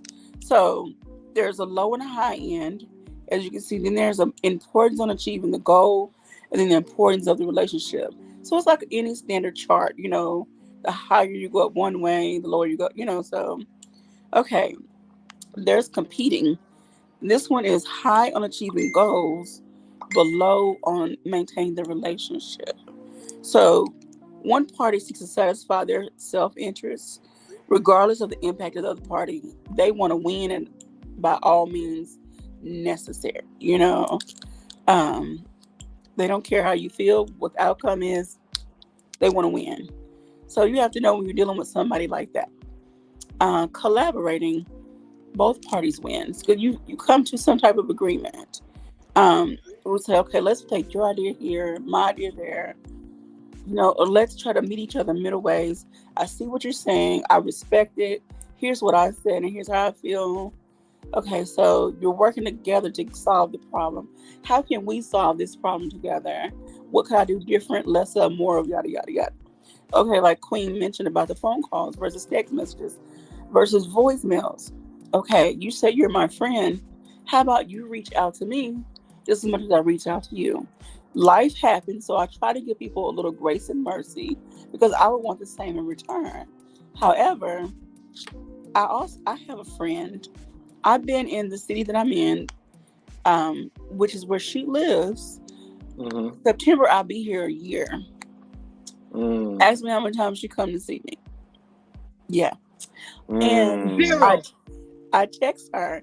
Now, mind you, we've been friends since the 4th grade. Oh, You know, we wow. watched our kids grow up. She came to my wedding. Like, we've had a lot of life experiences together. And I've texted her. It takes her X number of days or weeks to text back. And I've gotten to the point, like, and I hate to be like this, oh, that's just who she is. Because I hate giving people cop-outs. But unfortunately, that's just who she is, you know. And so I've learned to just move around and move on and keep in touch with the people who keep in touch with me, you know. I'm still working on my way to be a better person because I can be a little slack and lazy. Like, I could look at my phone, I'm like, well, I'll answer that later, or I'll message them later because I'm lazy. But I'm working on me, y'all. Working on me. Okay. Hey, Oh, that's right. So that's collaborative. Me too. Me too. At least I think we all are at that point, so it's all good. I want to give a shout out to my brother, Perfect. One Community. You know what I'm Yes, saying? sir. One Community, what's going on? My He says, brother. salute Intellectual Soapbox, the panel in the chat. You know what I mean? One Community, yes. And definitely, y'all, like and subscribe to One Community, all right, on YouTube. Thanks for being here, brother. You're definitely the money for being here. Feel free to come up. The link is pinned in the chat. Thanks for rocking out with us, bro. And one thing I want to mention about collaborating, the importance is high importance on achieving a goal and high importance on the relationship. This person, place, or thing, and the object of our task, is more important than just me winning, you know. So that's when you collaborate. Compromise, it falls in the middle, and its name says it all. Both parties win and give up something. Okay, we don't have to do my idea today. We can do yours. But how about next week we do mine? You know, you find a way to meet each other on some common ground without feeling like you're just giving up everything. And so that's middle ways, you know, as far as the goal in the relationship. There's avoiding low importance of the goal, low importance of achieving the goal, and low importance of relationship. Now, I value relationship, but I just do not like to argue at all. Avoiding says one or both parties seek to suppress the conflict. I don't want to do it. I don't want to do it. I don't want to. That's one of my biggest flaws is I avoid things, and that's not a way to handle. That's not a mature way to handle things all the time. And then there's accommodating. You value the relationship, but you don't really value the goal that you're trying to achieve. One party yields the win to the other party. So, you know what? Go ahead. We're going to do what you want to do. It's okay. You know, you just kind of shrug your shoulders and like, okay, whatever. Because you don't want to put any more energy into debating or stating your point, like why I need you to see where I'm coming from or why I feel like my idea is just as valuable, why my time, my energy, whatever the case may be in that particular relationship. And I use relationship, whether it's personal or professional. So I want to hear you all's feedback. Where do you feel you fall? What are some ways you feel? Okay, first of all, where do you feel you fall? Do you compete? Do you collaborate? Do you compromise? Do you avoid? Or do you accommodate? Man, I got to welcome also to the stage our brother. Okay. You know what I'm saying? Simon Hectic, as well as we also got First time on the M3. panel. I think Simon may have been here before. I'm not really sure. Simon, can you? No, I'm saying, yeah. First time for me being on the panel with my brother. With Simon? Okay. Yeah. Is that my English brother, Simon? Yeah. Yo.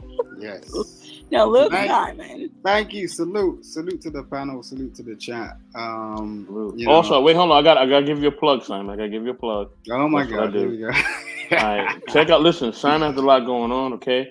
Check out Simon's page. Okay, Simon Hectic. All right. You know what I mean? Check him out. He has a great thing that he's doing called The Table. You know what I'm saying? With him, I believe it's Wally, Marcus, and himself. I believe. I think that's The Table.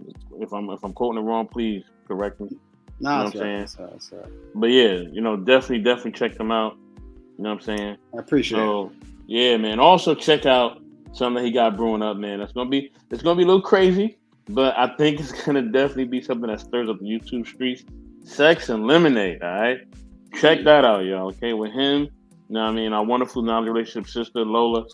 Yeah, man, check that out. All right. Thank Also you, known as the brother. Real Serious B. No problem, brother.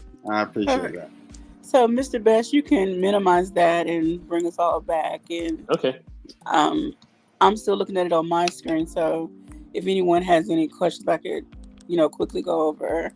So, I just want everybody to go around and state, did they recognize their style of conflict resolution? So, we'll start with my ladies first. Hey, Mr. M3, what's up? You snuck in the back door. You're damn right I did. What's up, everyone? Luke. Mario sneaky, man. Good. So, Queen, did you recognize yourself in any one of those 5? Of course not. I'm perfect. What are you talking Girl, so that means about?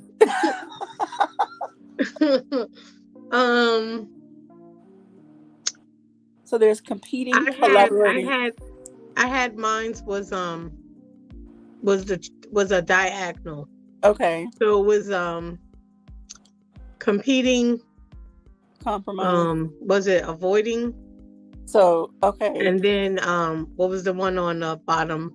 accommodating. Accommodating. Okay,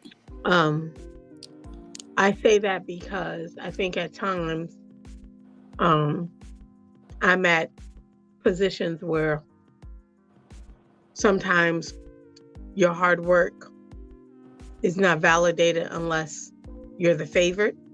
Mhm. So you find yourself in competing situations, even though without you they can't do the work, but because so and so is their cousin or they baby daddy and sister, that they may lean toward that person and that person don't know what the hell they're doing. So so yeah, so I think a lot of times my work doesn't speak for itself. Sometimes you have to be put in a competing situation. okay, Yeah. So then it makes me avoid it, okay. and then usually I have to accommodate. So you basically kind of will give up your power to let the other. To a certain extent, Okay, I accommodate. But what I'm realizing now is that I used to be that, but now even if I'm going through those 3, I speak up. okay. So then what would that be? Collaborating. Yes. Instead of letting go of my power, I keep my power, but yet I assist that person who may not be on my level. That makes sense. Okay. Versus just going, I'm not working with them. They're a dummy. They're an idiot. And I don't know how they got hired. So I go, hey, how can I support you? Okay. And then I talk to and say, well, this is what I'm doing. I really would like to be considered for this role. So Okay. Awesome. Thank you. Wally. Hold on. You want me to read the list again? I know it's a lot. Yeah, please. Okay, so competing, collaborating, compromise, avoiding, accommodating. Okay, can you give me the breakdown for each one?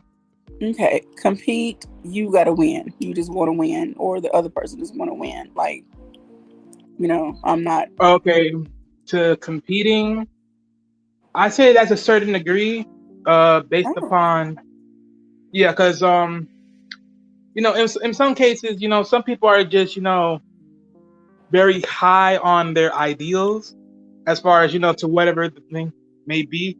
So sometimes you have to let them run their idea to see if it succeed or fails, and from there you have to pick it up from there. So I'll say that. So you will fall somewhere between competing and compromise, and this is for you personally. Give and take. Okay. Yeah. Okay. Collaborating. What was the part of collaboration? Both parties win. So basically, you say, okay, let's put our ideas together and make them work somehow. And that's part of what I said. I would probably make it somewhat 50-50 because, this is why I say it like this. The reason why I said I'll more likely let them run it the way they want to run it, because at the end of the day, you have to make a backup plan, knowing, because for you already what's the key word I'm looking for? Analyze their idea, right? Let's say this is an idea or a project, and you looking at it and you thinking to it, and there's like, you already see like some pitfalls that can come along the way. So it's like you're not really in the deal with it, but it's like they're so high strong on it. It's like, okay, you know what, we're gonna let you do it. But at the end of the day, the collaboration part for me is I have to always be like, just in case if these things happen, I already have something set up in the making for it to think a comeback, so there's at least a flow where things can, catch itself. Okay. All right. And then Simon and M3, since you all were later, because I want to go back and give you a little breakdown of what we talked about before and give y'all a chance to just say your whole piece, however much you want to say. So we're going to go to Vaughn next. Okay. All right. Can you hear me? Yes. Oh, okay. So yeah, these are like 5 very good aspects of what we're talking about. And hold on just one moment. I'm sorry, just give me 1 second here. Okay. Because I kind of wanted to go back and I just wanted to kind of go back. I'm on another screen, and I wanted to kind of go back just to look at all 5. Okay. And let me just put that on pause for a minute. And there are many charts out there. And I'm sorry for the delay, but okay. So real quickly, far as the competing part, one party seeks to satisfy interests regarding of impact to other parties. Mm-hmm. I don't really. I'm not a person one to compete. I believe that my gift or whatever my talent is will make room for me. So in my mind, and that's a spiritual thing, I really don't see the need to compete with anyone. Do you know what I'm saying? I don't know if that makes sense, because I believe that my gift and my talent, it's going to make room for me if I'm doing the things necessary, for that to come into fruition. And as far as the collaborating is concerned, both parties win. Definitely, that's me right there. It's nothing like a good collaboration. Nothing like a good collaboration. Then we move on to compromise. Both parties win and give up something. Well, if that's what it takes to reach success, then why not do that? Do you see what I'm saying? So I'm there with the compromise, in certain circumstances, now avoiding one or both parties seek to suppress the conflict. Now, we can't move forward when we suppress whatever the wrong area is, whatever the conflict is. There's a saying that says, if you cover your sin, then you can't prosper. So let's not cover it. Let's pull the blanket off of it and stop avoiding the issue and directly address the issue so that we can move forward. Now, accommodating, that's a good one. One party yields the win to another party. And in some circumstances, I've definitely been accommodating. Okay. Especially when I want to see my brother and sister win. Sometimes it's not always about me winning. Sometimes I have to yield the win. It's just like a parent who's teaching a child something, and you can beat them at a chess game, but you allow them to win because they gain something they gain a confidence from that. You know what I'm saying? So it's not all just about me winning. If it's a collaboration, I say that it's about us winning. So yeah, that's my take on it. Very interesting conversation. Thank you for this. Alrighty. Now, with that being said, do you feel that? Okay, I'm gonna say that for everybody. All right, Mr. Best, do you want to go before Simon and M3 go?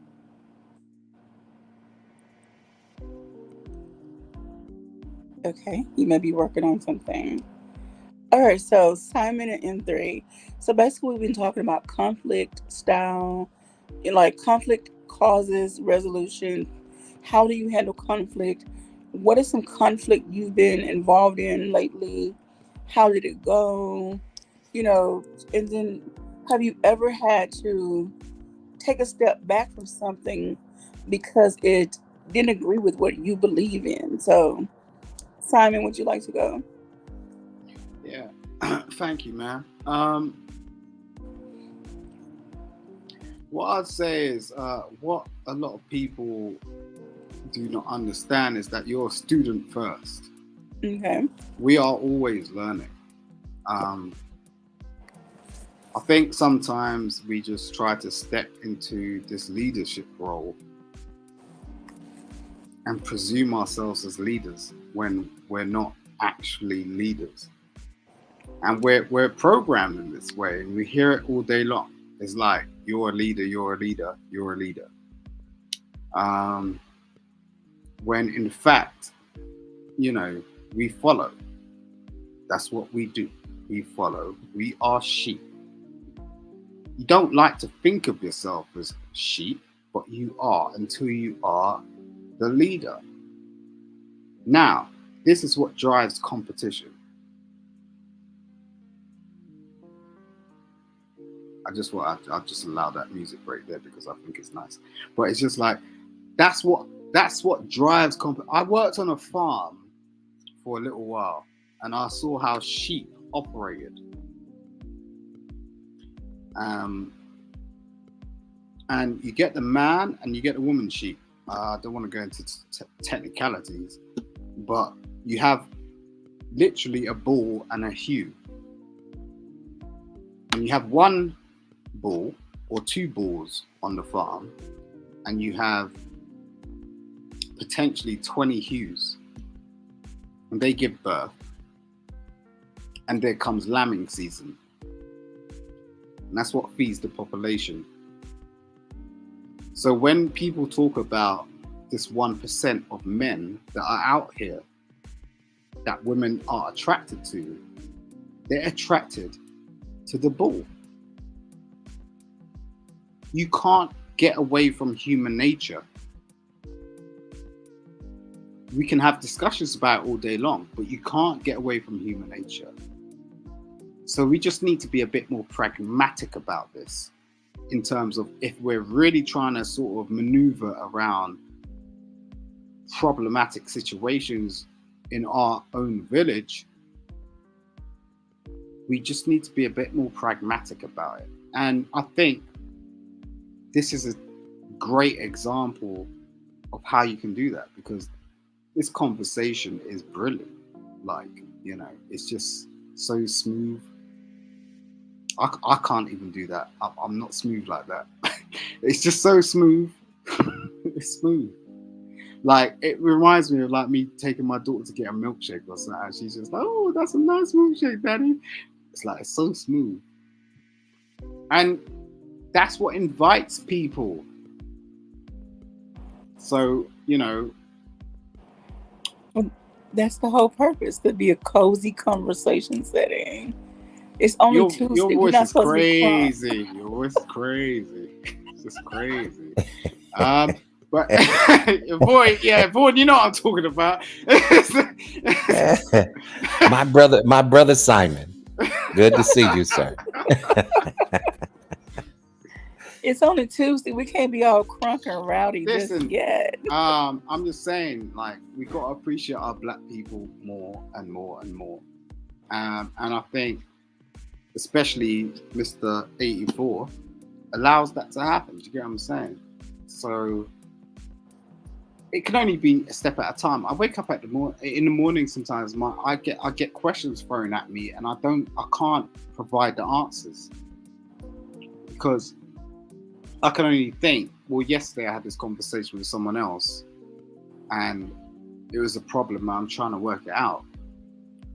That's always going to happen. Okay. You know, so we can't always be the problem solvers. No, What we sir. can do is acknowledge who we're around and move in that way. Like to say, you know, I've got this brother around me, I've got this sister around me. Is that M3 whistling? I'm sure that's No, that was me. I'm sorry. I'm all into the music. Oh Listening. my God. Okay. Wow. I'm sorry about that. All right, Here you bro. try to blame it on me, man. I am Just whistling. I'm All sorry. right, sir. I'm sorry. Forgive me, sir.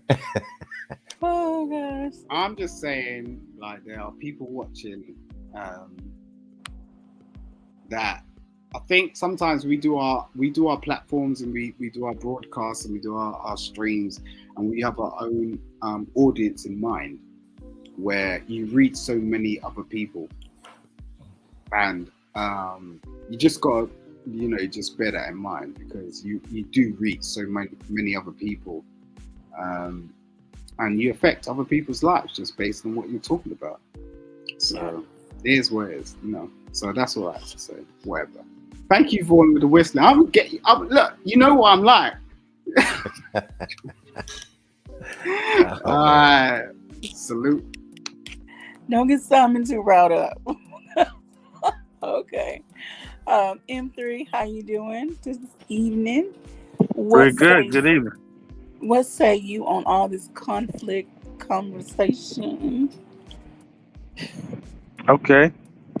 Well, the way how I handle conflict, because you know, when you're like leading like a live stream and you're moderating and you're dealing with a lot of YouTubers or people, you know, who just come up in the panels and the chat, you're gonna deal with like conflict almost on a daily because people don't like your opinions, they don't like your set of rules, and they don't want to respect it. So then it's like you gotta kind of like, you know, put your foot down a little bit. And those are like uncomfortable situations for most people. But for me, it's not even like a big deal for me because, you know, I'm used to cutting people off or I'm used to just telling like it is. The main thing is that, like, look, we go all kumbaya at the end of the day, but you will get some honesty from me. Okay. Whether if you agree to my honesty or not, that's not, you know, my care or my concern. But as long as for me, you know, I speak my mind and make sure that we establish order as a team, as a group, and make sure that these other people don't disrespect on any of these platforms, then it's all good, you know. And you gotta make sure, you know, you hold your word to it. So I think that's the other thing where conflict begins, because if you don't see a lot of these YouTubers, they say like one thing, but they never stick true to the word. And to be different, you actually gotta be like a true man of character, because character really matters. Not a lot of people have character. So when you do have character and you're surrounded by a bunch of people who are faulty, then you're gonna get like those type of conflicts because you're not seeing eye to eye. And then you get the accusations and all that, because now they think that, you know, you're above them or whatever. And that's not even the case. It's just that, hey, you know, I move in a certain type of direction, and that's how I roll. Okay. Alrighty. Gotta give a shout out to hold on 1 second. I'm sorry, QB. Gotta give a shout out to the brother Daryl Long. What's going on, bro? Good to see you. Thank you for pulling up, man. Definitely the money for being here. Appreciate you. You know what I mean? I know you're doing your thing. You're making the spaghetti. This dude loves spaghetti. I don't know why he loves spaghetti so much, but he does. You know I what do too. Bring some on. Saying people on YouTube need to wash their mouths and be prepared for what comes when they don't. Yo, bro. I hear him. We hear you, bro. Heard. I mean, we're all. Spaghetti is good for energy. Get that pasta in. Yeah, I definitely agree with that comment, Daryl, because, like, you know, a lot of these people, man, they operate, you know, in a very nonchalant type of way. and most people they operate in a more passive aggressive type of manner. And so my opinion is this. Okay, by the end of the day, you know, everyone is trying to make a come up. They're gonna try to do whatever it takes to get the viewership, the subscribers. Hell, niggas gonna actually sell their fucking souls just to try to make a come up. That's But by false. the end of the day, That's false. you know, what's that? That's false. How that's Hold false? on. Let him finish his perspective, Simon. Let him finish what he's saying. Yeah, I'm And then giving, we- like I said, and this is a clear example. I mean, look, like no, you know, no hard feelings, Simon, or whatever. But Yeah. you know, not everybody's gonna agree or you know respect my opinion to it. I'm just saying things from my perspective of what really works for me. The people that you gotta watch out for when you're handling a business as a black person. No, that's not false. Yeah. Thanks, bro. Like, you know, whenever you're handling business as an African American person, like, believe me, like, I'm saying this out of experiences, bro. Like, I used to own property, and you know who destroyed my property? Niggas. But I'm not gonna go there on that part. The main thing is that you gotta move and operate in a certain type of way of professionalism. Everybody's gonna do passive stuff, but what can you do to be the difference maker out of all the other people? Yeah, but And that's when you like- can make a difference, That's Yeah, like. let him finish, Simon. Let him finish. You're almost done, bro. Alright, cool. wait, you said that's life? No, I didn't say anything. I didn't say that, but carry on. Sorry. No. Like I said, I'm just saying from my own personal perspective. Hey, I mean, look, if you don't agree, that's totally fine with No, me. that's You not know? what I was. That's not what I was about to say, Free. I was about to say something completely different. But Oh. carry on, please, because you're making. A No, really good point. I'll digress from there. You know, I don't want to hold up too much time. What I was I about want to to say is- welcome Marcus to the panel. Hold on, Simon, because I do want you to share. And Simon, I love the background too. I love the colors. You know what I mean, Marcus. You know what I mean, and then all the names that Marcus got. What's going on? Shut up. What's up, man? And check What's out up? Again with the wealth. and definitely check out hold on family. Check out me and Marcus. We're gonna be doing a show on Sundays about sports. Okay, me, him, and some other brothers we got coming up. We're gonna be talking about it's gonna be basically the YouTube worldwide of sports. Okay, we're gonna be talking about everything. All right, we're gonna be giving basketball, football, all that. So be ready, y'all. All Let's right? go. Meow, meow, meow. Yeah. Simon, go ahead and share your perspective. Then Marcus, go ahead. Damn, I nearly forgot what the hell I was about to say. But what I was saying is, it's almost like going. We have this over here a lot.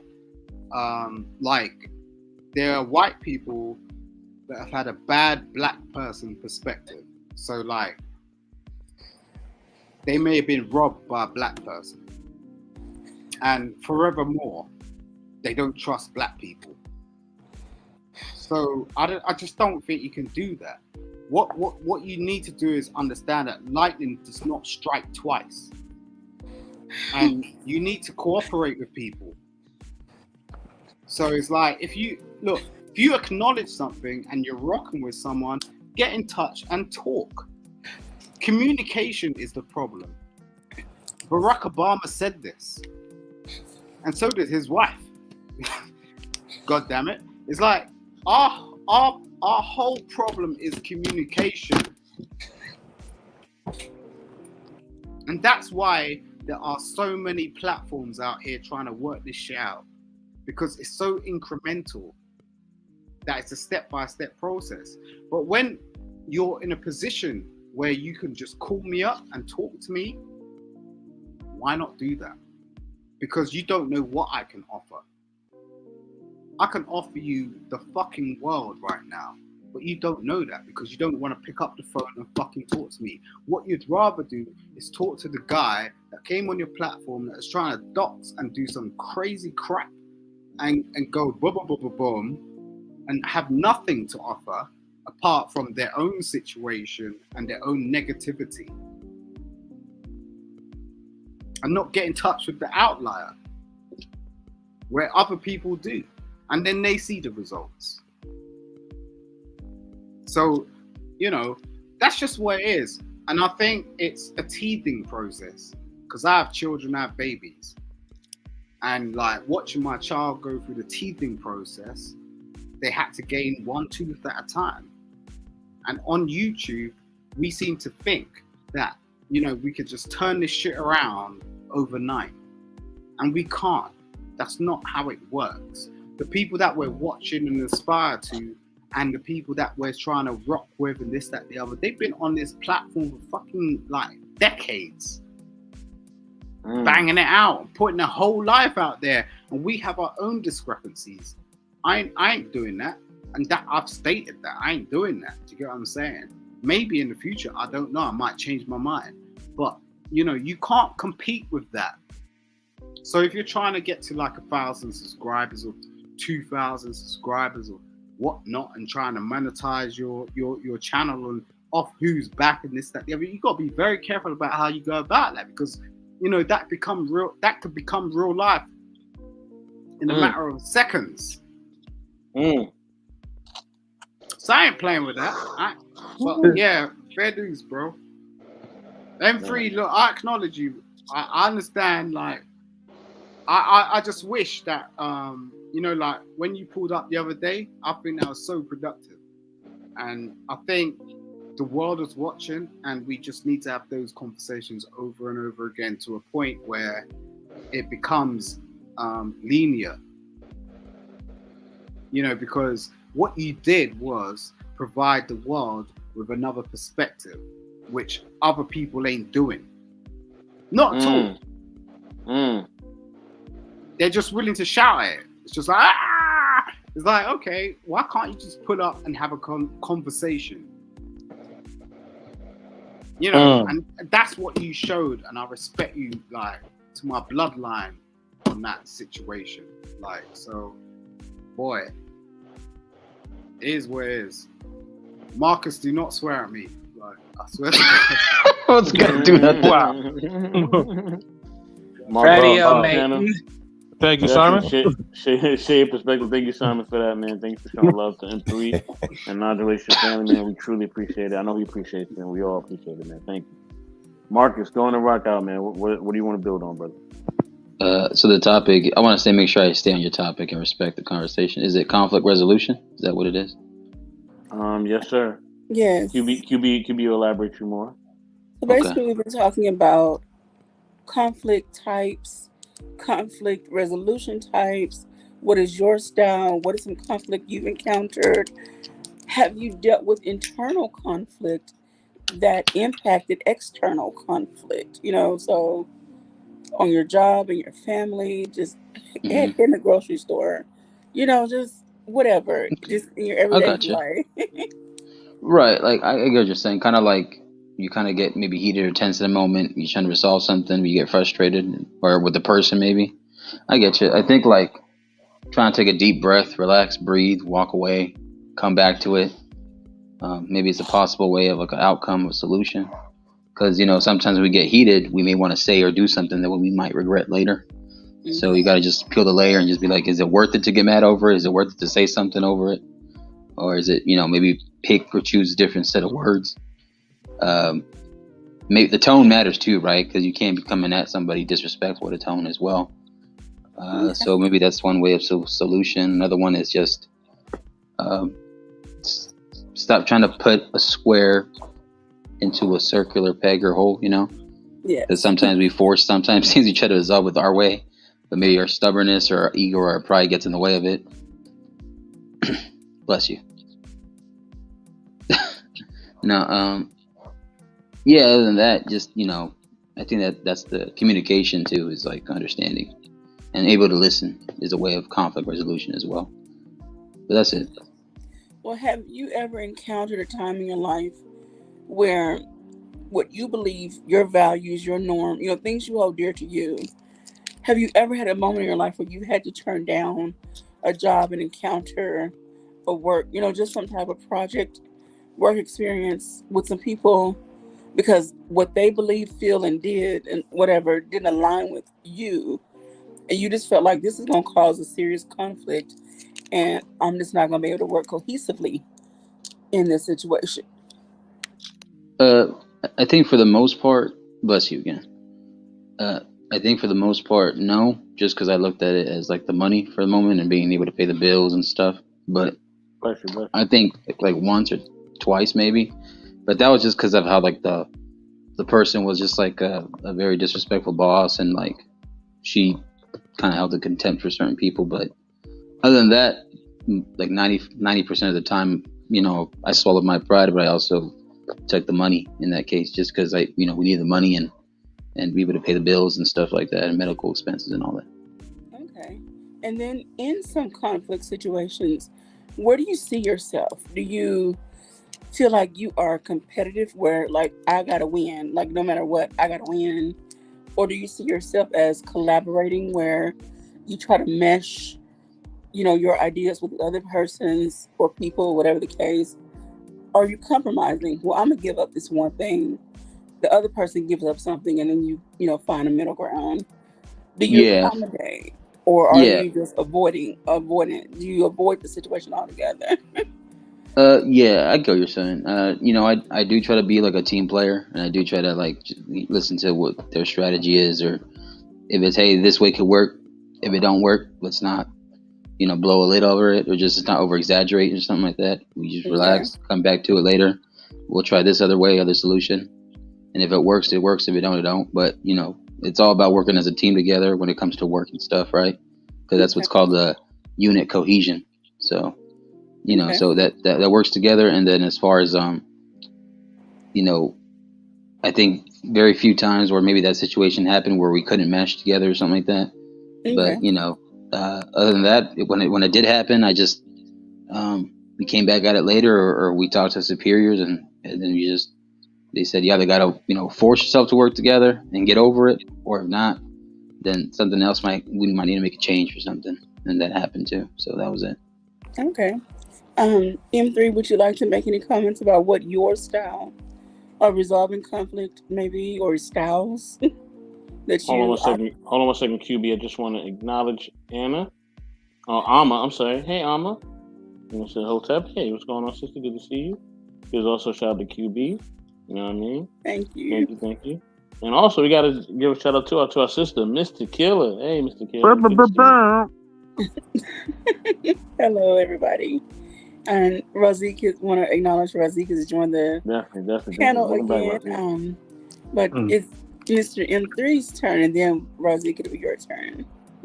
Well, respectfully, I'm gonna let Razik rock because he said he only had 30 minutes. He said that in the chat. So okay. So Razik, I don't know if you've been able to keep up with the conversation, but we basically been talking about how you resolve, like, what is your particular style? Do you, again, compete, compromise, collaborate, avoid, or accommodate? And I don't even want to know. I'm going.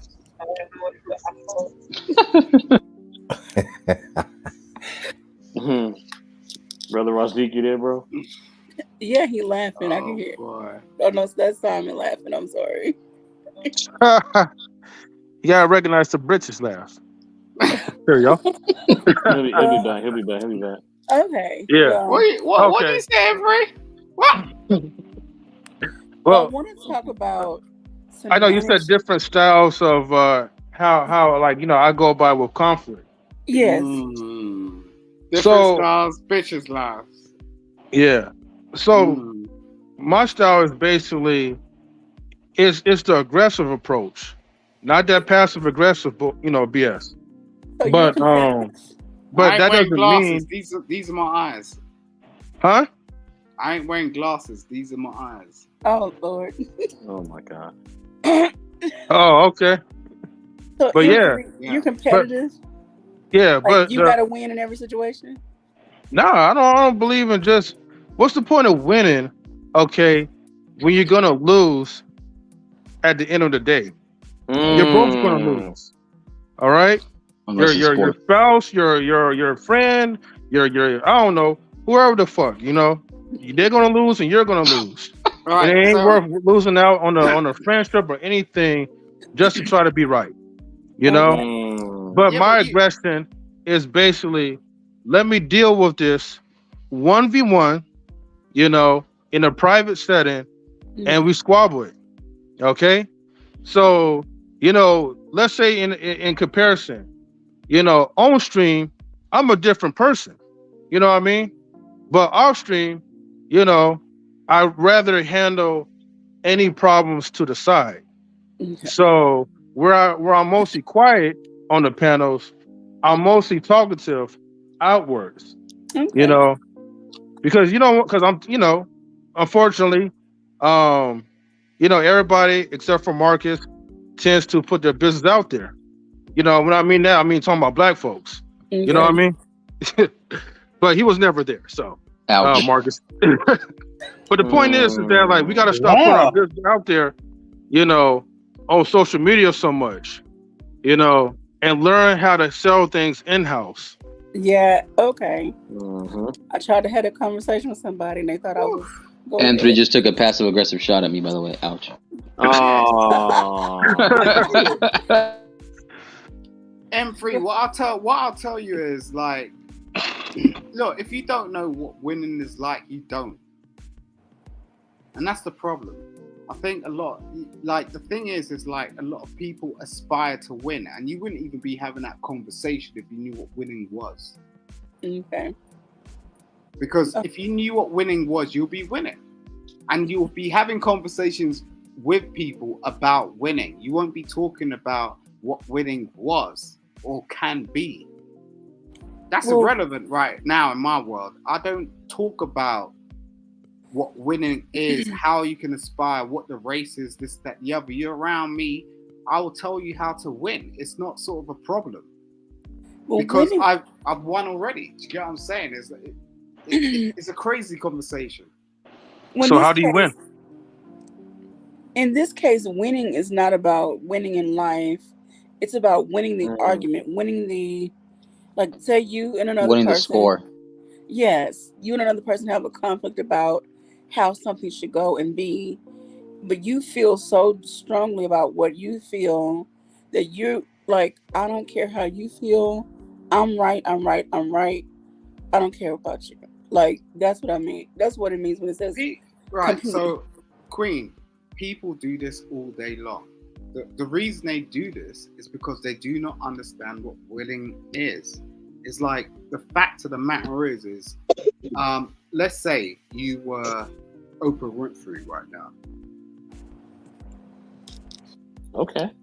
People will be taking a completely different angle to this whole conversation because they would understand that you're a multi-millionaire and you've got estates and you've got premise and you've done this work and you're able to sort of like speak to different types of people and celebrities and get conversations out of it and make money out of it. Right? It's just a perspective that they don't know who you are. Not to say that you're not gonna be that. We read your name and it's like, okay, she's this. I see you like, okay, she could be that. But it's entry point right now. So everyone's just making judgments and predicaments and opinions about bullshit. Do you get what I'm saying? It's not like bullshit. I mean, you've got to respect other people's opinions because that's what matters. But I'm just saying, there's nothing to say that in the next 5 years, you can't be the next Oprah Winfrey. We have no idea about that. No idea. I will be. Just wait on it. Yeah, I'll say this. I get what he's saying. Like basically because like nobody really know us. Like our perspective and just who we are, what we saying. You know what I mean? It's only going to hit us so far. But those who have a bigger reach and a bigger influence, their perspective is going to be more respected. I mean, you know, and QB May, her perspective may be way better than Oprah's, right? Maybe 10 times better. But like, she just don't have the influence yet. Not yet. Not even money. The influence. You're right. Yeah. You know what I'm saying? The influence. Pump 10 grand into her. Yeah, hold on one second. Hold on. I want to get to Razik. Razik, you know, rock out. I'm stepping away for a moment. So QB, after Razik go, you leave wherever you want to go. I'm just running to the restroom. So yeah, go ahead, Razik. Yo, I'm in Idaho, so I'm pretty sure my voice is gonna sound crazy. Cause service is like bananas. Your voice is good, Razzie. Y'all hear me? Yes. Oh, all right. Okay. What up, Yeah. Razzie? What's going on? Who is that? It's Oh, Marcus, that's bro. What's up? Marcus. Oh shit. What's going on, bro? Yeah. I don't know particularly what the what I'm saying, what everybody's been talking about. I was like literally stuck in a whole canyon out here in Idaho. I mean, not Idaho, but it's Oregon. Some place called Burns, Oregon. Yo, that shit is crazy. If y'all go to my IG, what I'm saying, check that shit out, because I'm a damn sure be dropping photos and videos. But anyway, but going back to what I'm saying, to what I guess what the topic is, yeah, I know. I'm assuming y'all are talking about, what I'm saying, conflict and how to resolve it, and Like, what's what your I'm saying, personal style? Yeah, your am I right? personal style. Like, how do you see yourself? Well, how do you resolve? Are you a competitive person? Do you collaborate? Do you compromise? Do you avoid, or do you accommodate? I mean, I think I pretty much kind of like stated that earlier. You know what I'm saying? Like, I don't deal with, what I'm saying, conflict. I'm gonna say this: conflict between me and another man is entirely different than conflict between me and another woman. So, like, my approach, my demeanor, how I handle it is entirely different. You know what I'm saying? Like, in my opinion, I don't know why, like, that's not, what I'm saying, the caveat, if y'all have not been talking, what I'm saying, to that specifically. And I don't know, because I didn't probably miss like a whole hour. You know what I mean? So No, we have not made it gender specific. It's just it more should be. generalized You don't because agree?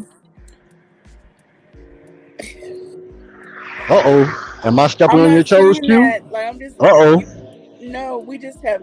Well, I have not made it gender specific. We've been talking about encounters we've had, whether it's personal, family, job, whatever. But you are free to share your perspective. Well, I'm saying it because, what I'm saying, we define everything else, right? So if we define everything else, why not define this? Don't you think it's very important to highlight that conflict between a woman and a woman is entirely different than from a man to a man? And then you got to add into the context between a man and a other woman. Isn't that, what I'm saying, very important? Like, what I'm saying? So it should be gender specific, because I'm not going to handle conflict with a woman the same way I would a man.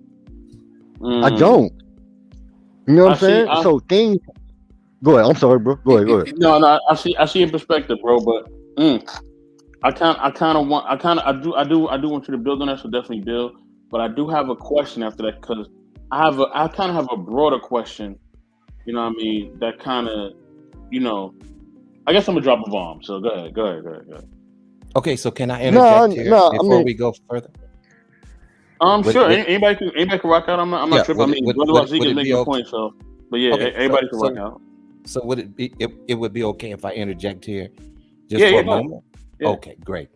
Okay, so I understand what Brother Razik is saying concerning the male and female issue, but the topic is a little more inherent than male and female. So we're talking about different aspects of the topic. You see, how do you deal with different aspects of the topic? Now, male and female could be one aspect of it, but my understanding was that we were attacking the topic on a broad scale. Yes.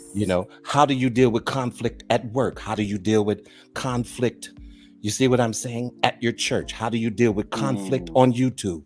How do you deal with conflict that is within yourself, conflict that you have with your own self? So, Brother Brian, you don't see give what him. I'm saying? Don't give him no more. Don't give him no more, Mr. Brian. Don't give Okay, him no more. Don't give him no more. Don't give him no more. Don't I'm give him gonna no more. let that go. I'm gonna let that Don't give him no go. more. Don't give him no more. You know more, because right now. I'm quiet. I'm Ibobo gonna san, be isha, quiet. You good. You good. All No, right, Marcus, because cut it out. because he basically spoke to the bomb I'm about to drop. He set me up. Thank you, Mr. Brian. I'm about to. What You happened? threw the alley oop. I'm about to dunk it. Right. So this is my question. Right. Do we resolve He conflict gave me sometimes chills, yo. based on Hey, here we go. Do we resolve conflict sometimes? Because Simon brought up the whole Oprah aspect, right? All right, here's my thing. Do the way we resolve conflict based on the level or influence or money or power that person has, right? So let's say, okay, you meet a regular person, you have conflict with them. You may approach it in one way, right? But if you have conflict with, like, let's say, like an Oprah or somebody on that type of scale, are you still going to approach it the same way? You still going to have the same energy? That's my question. That's the bomb I'm dropping. Talk to me. Okay, let's Well, I start do with wanna. Zeke. Well, I do. I do wanna jump on what what I'm saying. Vaughn was talking about. It always is gender specific, even though people don't like to be specific with it. I'm very specific. I'm very, what I'm saying, definite. I'm very, what I'm saying, defined. I'm very, what I'm saying, obsolete with things, and things need to be defined because talking about things on a broader topic is going in detail, specific. So going, what I'm saying, so playing into what, what I'm saying, Vaughn was saying, yeah, it should be. What I'm saying? It absolutely should be, and it needs to be in order to add context. I am a huge advocate, and I've always said this every time I jump on these panels. Context is everything. Context is everything, because you're never reading a book without reading every single chapter. Rizzy, You can I ask have you a to. question? Okay, I got some What? context for Razik. I got some context. Hold on, Simon. So Razik, right? You get in a conflict. Let's say you get a conflict. You get in a conflict with, let's say, somebody on Jay-Z level or Beyonce level or Oprah level. Are you still gonna have the same energy that you have if you get in conflict with somebody who's not on that same level? Or are you going to be different in your approach? Shout Well, out to I Nas. am. I mean, I am because I mean, even all right. So when you talking about like Jay Z and Oprah, right? All right. So the whole context is business to that aspect. So yeah, there's a level, a certain level, what I mean, when you going into that type of, boardroom and you dealing with people who got multi-millions and $1 billion, like you're not going to talk to them, what I'm saying, crazy, because if I'm not on their level, then I'm trying to negotiate something that they have that I want. You know what I'm saying? Whether or not if that may be a contract, a specific business, what I'm saying, venture or whatever. I'm not gonna just go in there and start cursing them niggas out like, yo, fuck you, Jay-Z, nigga. You know what I mean? Nah. You know what I'm Well, saying? you But did you know what I mean? exactly To like, you you know, you did Hold on, Bob. exactly Hold the on, same Simon. thing. Hold on, Simon. Let him finish. All right. Go ahead, but Razik. that's I guess what I'm saying, to answer what you was asking me. Yeah, I'm always what I'm saying, treat people, what I mean, or certain people that are on a much higher level. Like for example, what I'm saying, real life scenario. What I mean, everybody know that I F with Anton. You know what I'm saying? So I'm not gonna go to Anton and be like, nigga, you old broke ass nigga, you don't know what the fuck you're talking about money. Nah, like this nigga is a deca millionaire, which means 10 million or more. You know what I'm saying? So hell nah. Like he has something I want. Whether or not if it be knowledge, what I'm saying, the ability to do business, to link up, what I'm saying, for him to invest in something that I got going on, hell yeah. I'm not going, what I'm saying? So I'm gonna show him a level of a respect and rapport, which is what he earned through his hard work. You know what I'm saying? So yeah, you know what I mean? Like I'm not gonna have that same type of, rah energy, you know what I'm saying, toward a, what I'm saying, a person that I'm trying to, look up to and what I'm saying, join hands and like, yo, hey bro, like how did you do this or how did you do that? You know what I'm saying? Like, yeah. You know what I mean? So, and again, going back to what Vaughn was saying, because he brought it up. You know what I'm saying? Gender specific. It's very gender, you know what I'm saying, specific. Because I mean, and like I've told some other people on this panel, we all inherently know these things.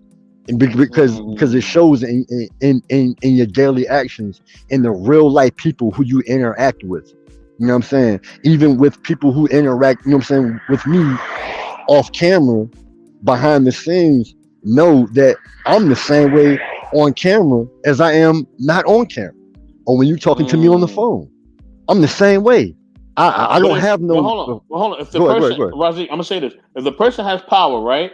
Matter if they're a man or a woman, right? And they have that influence and power, aren't you still gonna kind of approach it the same way, right? Or Yeah, no? yeah. I mean, I am. However, I'm not going to go in there with all that colorful language like I, you know what I'm saying, like I so infamously do. You know what I'm saying? I'm not going to go in there cursing out Oprah or Gail King or Bill Gates or Warren Buffett. You know what I mean? Hell no. Like, them people have Mm. put in a lot of time and a lot of effort and hard work to get to the level that where they're at. You know what I'm saying? And Mm. so Razik, pause. Don't give him no I more. gotta bring something up. Razik, don't give him no All more. right, Don't give him no more. no You doubt. gave him He enough. been Don't give him no more. it. Don't give him no more. Hold on. He cook. The meal is done. He cooking. You know what I mean? Razik, perfect segue, right? Because Mm. I got a question. So first I'm gonna go to Simon. Then I'm gonna go to Queen since she want to mute it, right? So Simon, you brought up the whole Oprah aspect. You brought up the whole people with power, right?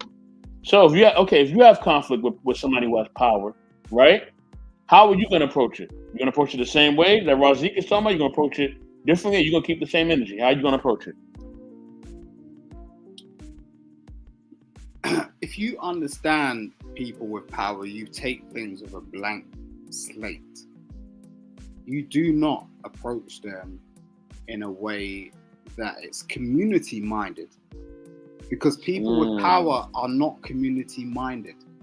They're globally minded, and you might not appreciate that at any point that you're engaging with them, and that's fine. But what do we aspire to? You know, are you really just, you know, look, you can do what you want, okay? I don't tell people what to do. But most people, they would phrase it closed-minded in terms of, this is my borough, this is where I live, this is who I represent, these are the people around me, these are the people that rely on me. What are you actually trying to do? You know, are you trying, because there's only a certain, if you do the math, there's only a certain amount of money you can make in that community. Okay. So okay. if you're about the money and you're about this shit, why do we buy into all this other corporate bullshit that we have done for years? We buy into corporate stuff because we acknowledge that there's a bigger world out there. Hey, Simon, do you mind if I ask you something? Is it okay if I ask you something? As long as 84 is cool with that. Yeah, go ahead. Go ahead, Razik. You mute, I mean, bro. do you live in the U.S., bro? 84. I like how he says 84. I like that too. I mean, it's a valid question. I'm not being funny, bro. Like I don't think I'm ever like funny. Like all I'm right, dead. so You know what I'm saying? Serious. all right, so let me just put a pin in this, because we've had this conversation before, and what I'm trying to make you understand is that you don't have to live somewhere. Elon Musk does not have a permanent residence. I'm asking you a direct question, though, bro. I'm asking you a direct, specific, you know what I'm saying, question. Can you answer the question before you add the context? All right, I can answer the question if you're going to allow me to have some context after. You okay with that? That means answer the question first and then add context. Now you're going somewhere else. Let him rock, Razik. Let him answer the question. Let him answer. Go ahead, Simon, answer. I'm happy to answer your question. And I totally see where you're coming from already. So no, I do not have permanent status in the US. That does not say I do not frequent. So I can add to your tax dollars if you're impotent tomorrow. Okay. All right, we're gonna put a pin in that. That is incorrect. But yeah. Hold on, y'all. We're gonna put a pin in that. We stopping right there. Queen. Wow. You know what I mean? And then Brother Brian, Mr. Brian, I want you to go next. Queen, if you are approaching Oprah, Jay-Z, you got conflict with him, right? You got beef. It ain't looking good. Are you gonna approach him the same way that you approach somebody who's not on that level? Are you asking me or someone else? Oh no, that's the Queen first. But I don't know if Queen is back. Okay. Gotcha. I will say you right after Mr. Brian. I will say My approach, yes, because I feel like an asshole is an asshole with money or without money. And if that's what you're going to deal with, then that's, I don't, all money's not good money.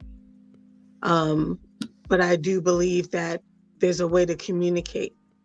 But that's why I try to communicate in an authentic way with whoever it is, because it's a person.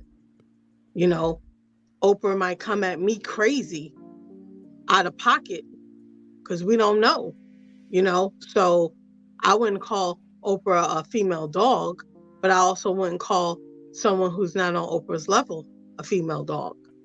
So I think it's all about you, because if you're switching and moving and you don't respect people, it's going to come out eventually.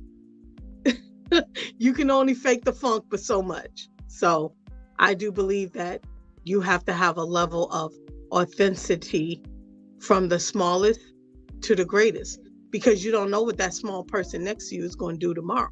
You don't know where Oprah's going to be tomorrow. I'm just saying, you got to show everybody the same level of respect. Thank you, Queen. I think I'd be willing to maybe, I wouldn't be willing to compromise moral standards for nobody, because then that means I'm always going to compromise that. But I think my approach and my openness, I may tolerate a little bit more, but I think how I come at them or my stance, it would be almost the same. But I can't speak on that because I'm not in that. But I don't think dollar signs equate you with more respect if you're an asshole. You're an asshole with money. And I've dealt with them. And I haven't dealt with them. So I've dealt with people who got millions and they were complete penises. And I ain't dealt with them. So I'm just saying. Fair dues, Queen, but that's your experience. Hold on, Simon. Hold on. Pause. Everybody pause. Mr. Bryant, we're going to you next. Yes, sir. Before we do that, I got to give a shout out to my brother. Blood in, man. Truth and Purpose Nexus Truth. You see that link? I know you see a pin, bro. Come up if you can, man. We having a great conversation. Yes, okay, so here it is, ladies and gentlemen. Regardless to how many coins you have, regardless to your status, regardless to how many riches you have or don't, you see what I'm saying? You still are deserving of being treated the same way everyone else is treated. And when it comes to me, I'm not going to code switch for you, because you could be Shaka Khan and I love her. But if you call me a bitch ass nigga, I would have to really check her in a certain type of way.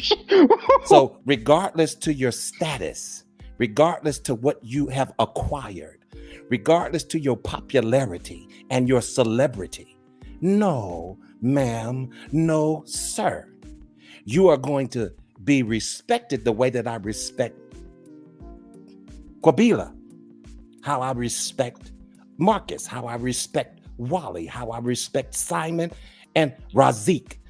It doesn't matter. Now, if you are being disrespectful to me, you're going to get the same response. My response is not based upon your status, So, that's my answer to it.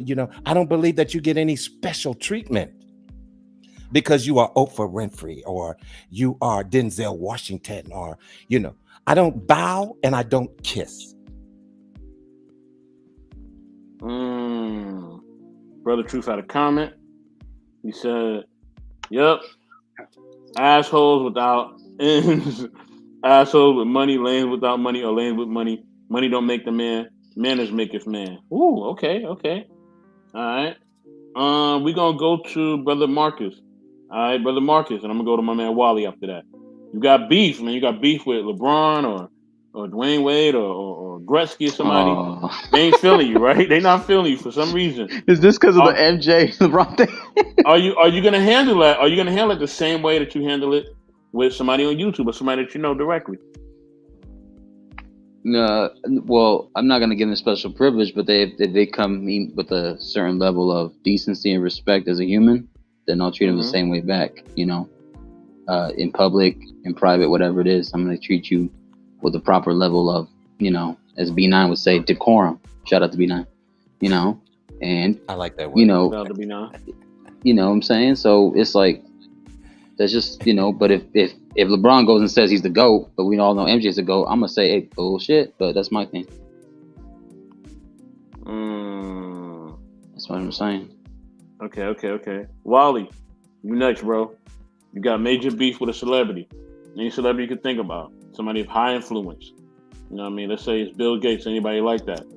Are you gonna approach it the same way that you approach it with somebody else? Or is your conflict resolution skills gonna kick in a little different? He said Bill Gates.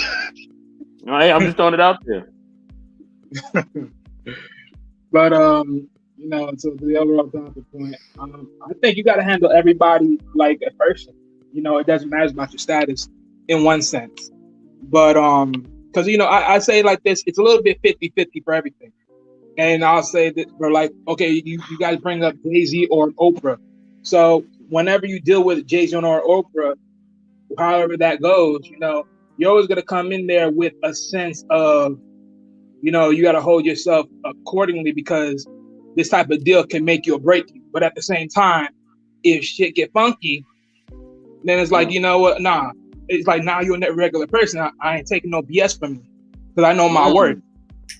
So at the same time, it's like you always gotta know that. But I always say this: when you're trying to handle decorum with people, you always gotta make sure you know you handle it at the best because you never know who out there, you know, knowing your talents. And because someone actually worked with you, they can go to those people and always ask, how do you deal with this person? Because sometimes some people may never like to take that leap and just deal with you personally, but they would ask someone that deal with you personally beforehand and then get their opinions. So like I said, you always got to think about certain things. Man, y'all talking real tough on this panel right now, man. I don't know about all of it. Y'all talking real Hey, yo, tough. 84. I'm on my way out. Up in here. What the Yeah. fuck? I'm on my way out. Drake. I'm a holler at you, I'm bro. on You my know way what out. I'm Hey yo, you mind if I add you one more thing real quick before I go? Just one last word. Yeah. I just want to say, you know what I'm saying? There are no participation trophies. You know what I'm saying? You only get what you are, you know what I'm saying, earn. You know what I mean? Nobody deserves anything. So, and on that note, y'all have a good evening. Go. Good night, bro. Peace out, Later. Zeke. Peace out, bro. Yeah, man. Y'all talking real gangster on this panel, man. Y'all talking real gangster, all right? I don't know not about gangster gangster, but aficionado. Hold on. I was just I kind don't of think scared. Look, I don't think y'all gonna approach the same way. Y'all, come on, man. no, that's Y'all real are talk. not That's gonna real approach talk. things the same Six way. rings versus 4? I don't know. Lady That's real QB talk, bro. Lady QB got something to say, so Lady QB, go ahead. She gonna probably share a perspective. What do you think, Lady QB? They talking a lot of stuff right now. I don't know. So I just want to address the whole celebrity versus, you know, somebody with means and someone with not without. Okay, the city I used to live in, there were people who were well known because of the jobs they had, and they had a lot of more money than people knew about. I was fortunate or blessed, however you want to blessed, to be in a position with the radio station where I could talk to a lot of different people. I have done interviews with people on the state and national level. And so status is one thing. It's how you wield that power that you have. Now, y'all already know I'm not the person. I'm not going to get totally rah-rah. I will state my case with a firm tone. And if I'm crying, you probably want to run. So anyway, just put that out there. Anywho. Oh, okay. Yes. All Yeah, I right, experienced okay. that before. I Me and hear you. Queen I hear experienced that you. before. Yeah, she wasn't playing. However, there have been times I've sat in the room. I have the bank manager's personal cell phone number to one of the banks in the city where I lived. And I have access to other people who run other organizations. So now, if they are being a jerk or a butthole, I would not approach them all like this. I will send a polite email. During our engagement the other day, I noticed this, you said this, I would love to discuss this matter further. There's always a more professional, or as my son's grandmother say, a nice, nasty way of approaching things. My sister has taught me the art of I can tell you exactly how I feel in this tone of voice. I don't have to even use a curse word. It's about how I use my words, so that you hear me and you feel me at the same time. And I give it to you with a smile. Like she's taught me how to be that person. Now people can say what they want, they can criticize. That's your prerogative. I choose to deal with things in a different manner. There are some people who are problematic, and they need to know you are problematic. And I feel, or have you considered, trying this out? Have you considered this alternative? There are ways to talk to people. So anywho, yeah, that's my 2.5 cents. So we got one last question, y'all, before we close out, and I go get me something to eat, and we all go skedaddle. Well, me and Mr. Brian, we gonna talk about some things, but okay. So this is the last question, y'all, right? Does a person with the lower status deserve less respect? You know what I mean? I'm gonna go with Mr. Bryant. Go ahead, Mr. Bryant. Excuse me. Yes, ma'am. As everyone is going around, go ahead and make your final statements as well. Answer that question and then make your final statements. Also, I want to give a shout out to Saida. Good to see you, Saida. Mr. Saida, thank you for coming up. You're definitely your money for being here. Appreciate you. Mr. Bryant? Yes, sir. Can you repeat the question? I got it. Yes, thank you, also, sir. And also, if you can give your last statement as well. Does a person with lower status deserve less respect? The person with lower status deserves less respect. Yeah. I don't know. No, they deserve respect, 100% respect. It doesn't respect is not based upon your status. You see what I'm saying? I mean, even if you look at slaves, look at our status when we were slaves. Did we not deserve respect then? So, our status was not as some, but nevertheless, we were regarded as less because of our status. And see, that's why I love the fact that I love the fact that I serve a God that doesn't have a respective person like that. You can be the prince and a king on a hill. See what I'm saying? And he will regard you the same way as a peasant, as some people call them. You see what I'm saying? So no, I don't think they deserve less respect. I think that they deserve all respect, especially if they are being respectable, And so my closing statement is, listen, this whole topic, has been a blessing to me because I am so spirit proud of coming to this channel and seeing that we're not chopping up the same conversations as everyone else is doing tonight. You have made yourself different and unique, and so I appreciate that, man, because everything, just like my brother came on and when he was Zeke, and he was kind of referring to the topic, and I'll be real quick, but he was referring to the topic as, male and female. And, we've gone into that quite a bit in these spaces. Do you know what I'm saying? So I was under the impression that the conversation that we were having was very well-rounded. Did it attack that topic? Yes, it did. But it approached many more other topics. You know what I'm saying? So I appreciate this, 84. The content tonight was excellent. I really appreciate and admire the topic tonight because it was very insightful, and I gained a lot of information from the different perspectives of each person that was on the panel tonight. So yeah, man, I need to see more of this though. You know what I'm saying? I desire to see more of it. I know that sounds crazy, but this was very cool for me tonight, and I felt very comfortable being up here, and thank you for having me. Man, Mr. Bryant, thank you. It's an honor and pleasure just to be able for you to come up. You know what I'm You're saying? very welcome. All right, Queen. You next, Queen, since you talk. When I think of brothers like you, brothers like my man Bolo TV, and a lot of other brothers, man, who I really, really admire in a certain light. I love the way y'all speak. I love your demeanor, and I love the way you approach things. Also, my brother BK Apologist. Gotta give him a shout out as well. Definitely like and subscribe to his channel as well. BK Apologist. I love the way y'all speak. I love the decorum. I love the respect that y'all speak with and how y'all approach things. You know what I mean? In a logical and intellectual level. And also, you know, y'all have your jokes and y'all do your little thing. You sing and all that. So it's definitely cool, man. I definitely love it. Definitely thank you for human.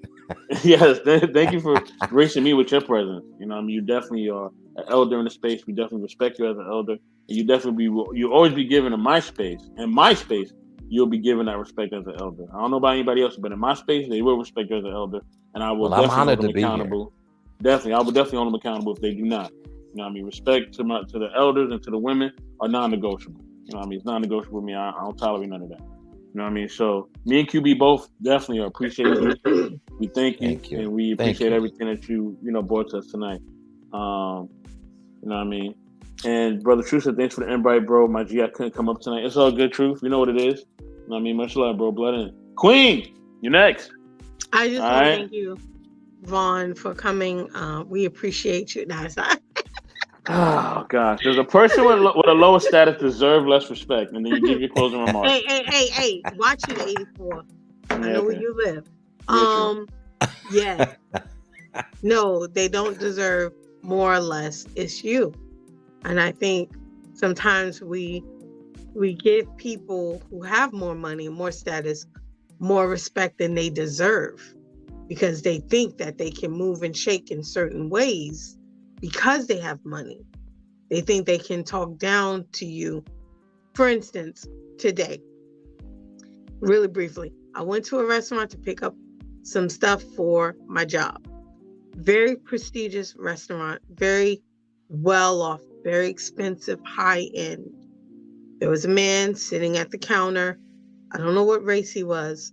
And the girl is she looks very discombobulated, and all she's doing is trying to give him back his change. And so as she's like, I don't know how you want this. And I'm sitting there like, this is stupid. It's change. Give him his change, right? Like his money. And she was like, it's like this and 22 cents. And he took his wine, swirled it around, took a sip, and literally went basically like, you're beneath me. How dare you? He said, now you know this, whatever her name was, Sally. I do not do pennies. How dare you? And I was like, I wanted to kick that chair from underneath him. I was like, Queen, you at work. You can't be doing this. You're going to go to jail. That's elder abuse. And I was like, here it is, somebody who has a status, who is coming across a certain way. This girl is hot. It was hot today. She looked so like perplexed. Like this was a maze of how to get this man back his damn money. And because of his arrogance, he it's almost like he demoralized her. So when I went to go pick up the delivery or the donation, he literally, and I had to walk past him, he literally looked me in my eye. He made sure he looked me in my eye, and he looked me up and down, and then threw his head up to the side. And I said, I hope you have a blessed day. But I wanted to say something else. In my head, I said a whole lot of other stuff. I was like, get out of here. Let me just leave. But so, no, just because you have money, a lot of times that makes you think you can treat people a certain way. So how you think there are certain people in Hollywood where people go, I would never work with that person. That person's an a-hole. That person's this. So no, I think it's you. You deserve the respect you get. And it don't matter who you are, because at the end of the day, you can look down on the people who are at the bottom, but guess what? There's always a top they can get to, and the people at the top can always be on the bottom tomorrow. So you got to watch who you treat like trash, because that trash might be treasure, and they may own the trash company that you work at. Wow. Hello. And then you won't be in the trash bag, in the dumpster, in the thing, floating in the ocean. So don't get it twisted. 5, 4, 3, 2. Your time is up. And your time is definitely up. Thank you, Queen. So with that being said, I want to give a shout out to Brother Truth. Thank you, Truth, for coming through. Just gonna answer all. You know what I mean? Von Bryan chopping up with Truth. You know what I'm saying? You know what I mean? Marcus, you next, bro. You know what I mean? Do Yes, sir. people of a lower status deserve less respect? And give your closing statements as well. I think everybody else just took the words out of my mouth, man. I think the Queen said was beautiful. You know, what Vaughn said was perfect. You know, anybody else that went before as well, you know, hit it right on the money. So, yeah, I think, you know, if you can have at least a certain level of like decency, like, you know, everyone's a human being. The same way that I treat a homeless man with some respect or a homeless woman with some respect, I treat the CEO the same way, you know.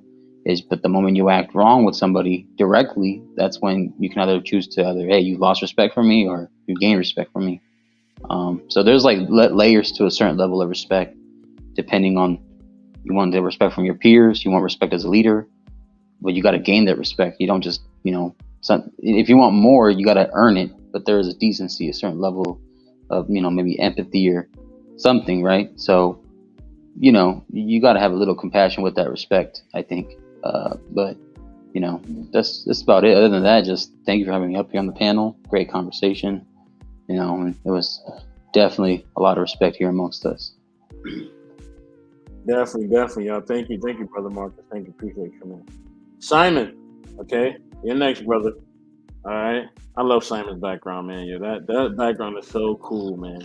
Like you can see him, but you can't see him. It's so cool, man. Don't get all cheeky, Simon.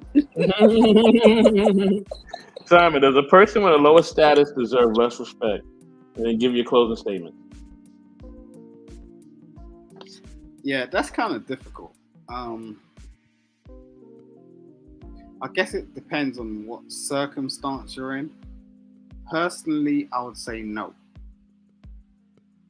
You can't help a homeless person. Sorry, Marcus, I was just going off what you were saying.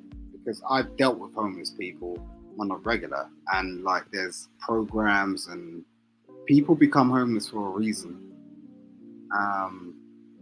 Sometimes you just need to buy into what is accommodating to you. So if someone's reaching out to you, you might not really understand that. Pay more attention to that. It might be a different language, it might be a different setting, it might be a different country, it might be whatever. It might be a bit of work. We don't want to put the work in. That's the problem.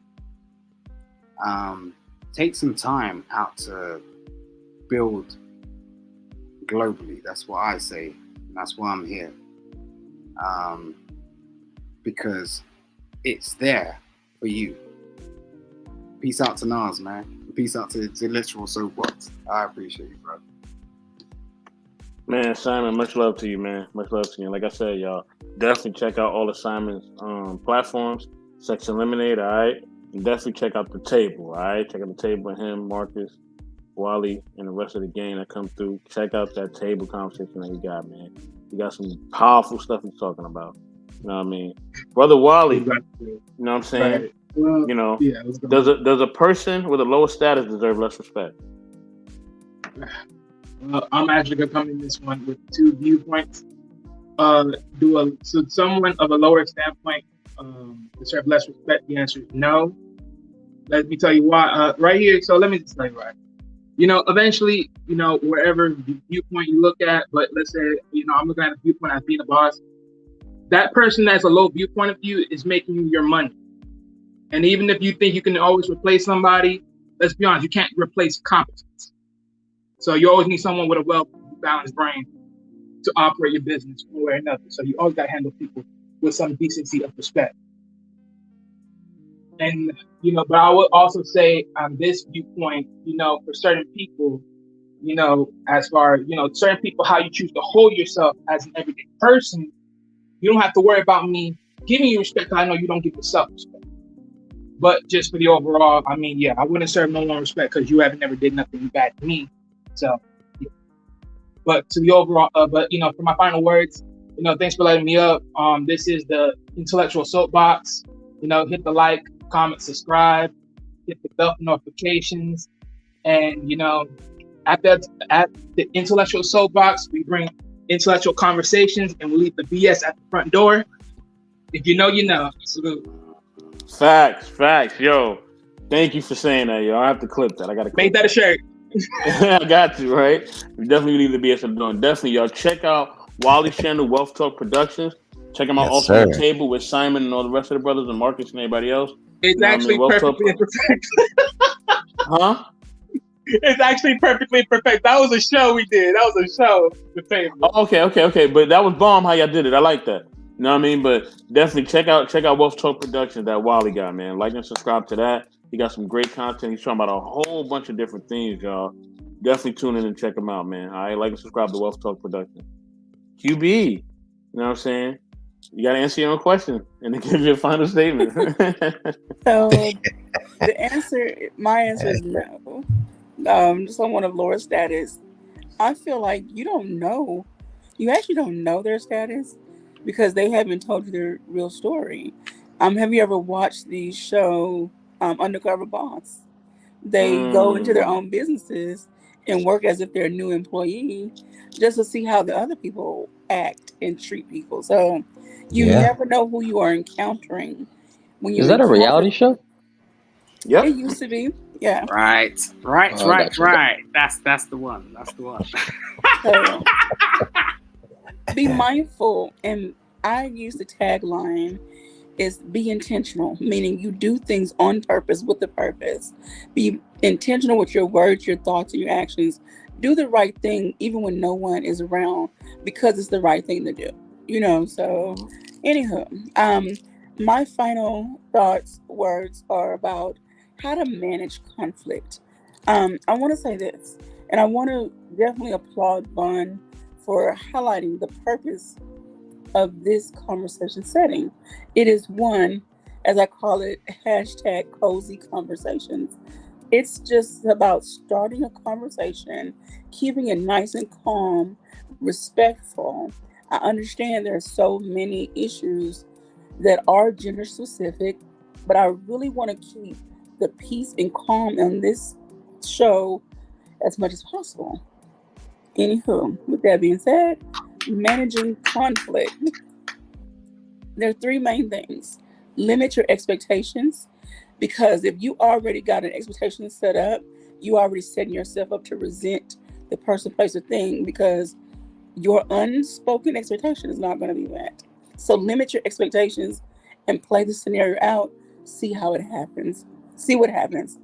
Anticipate barriers. We're humans. Human nature, when it's involved, there's going to be some barriers and pushback.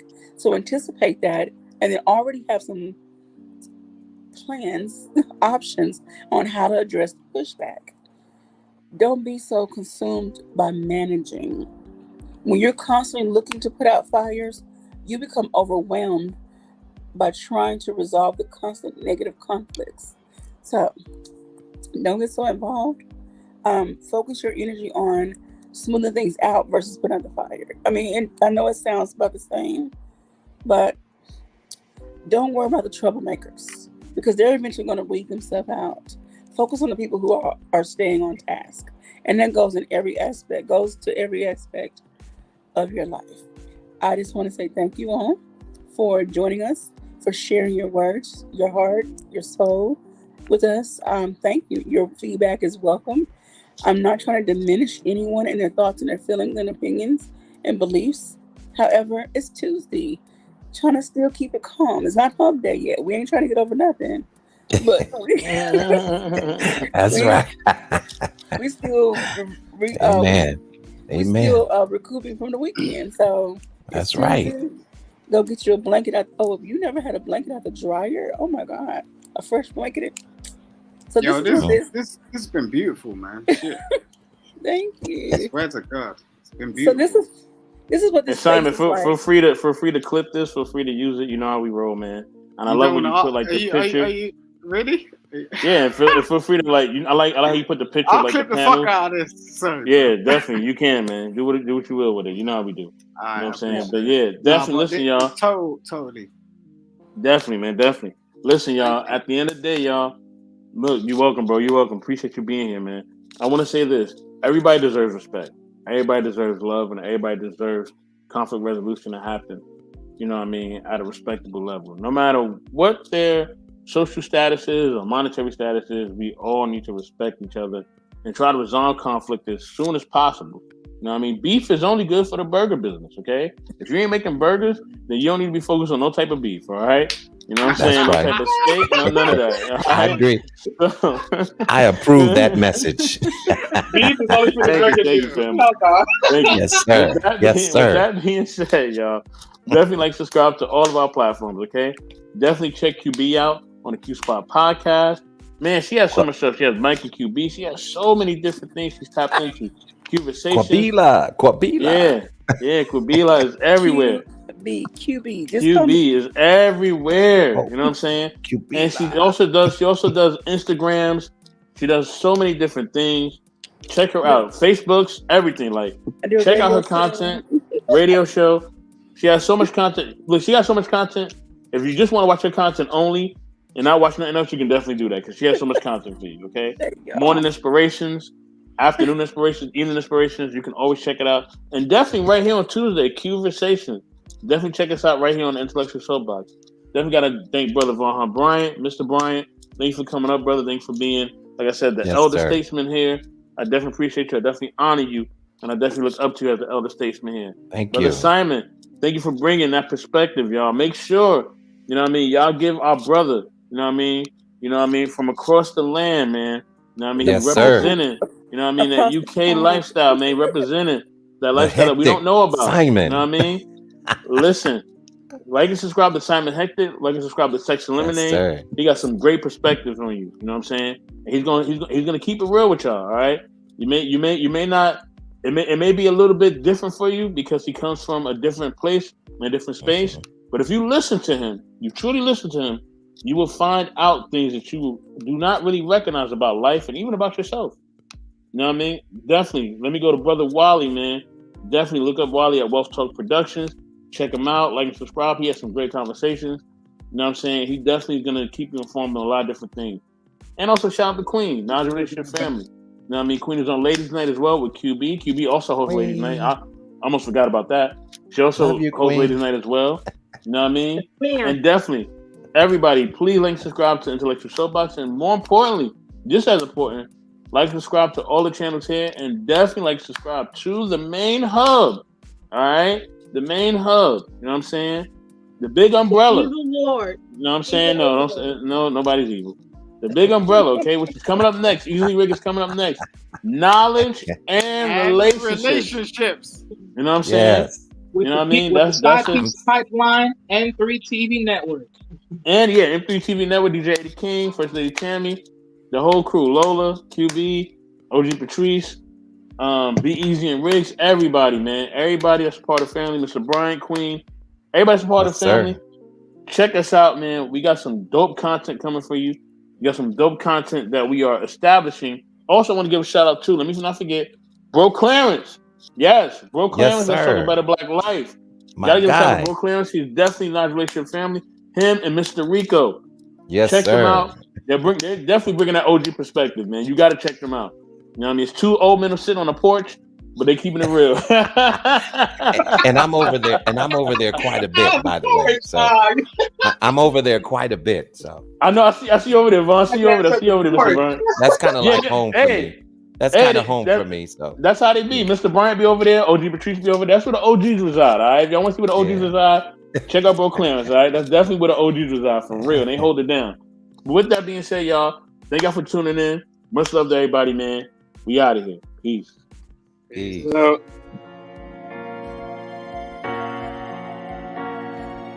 DJ.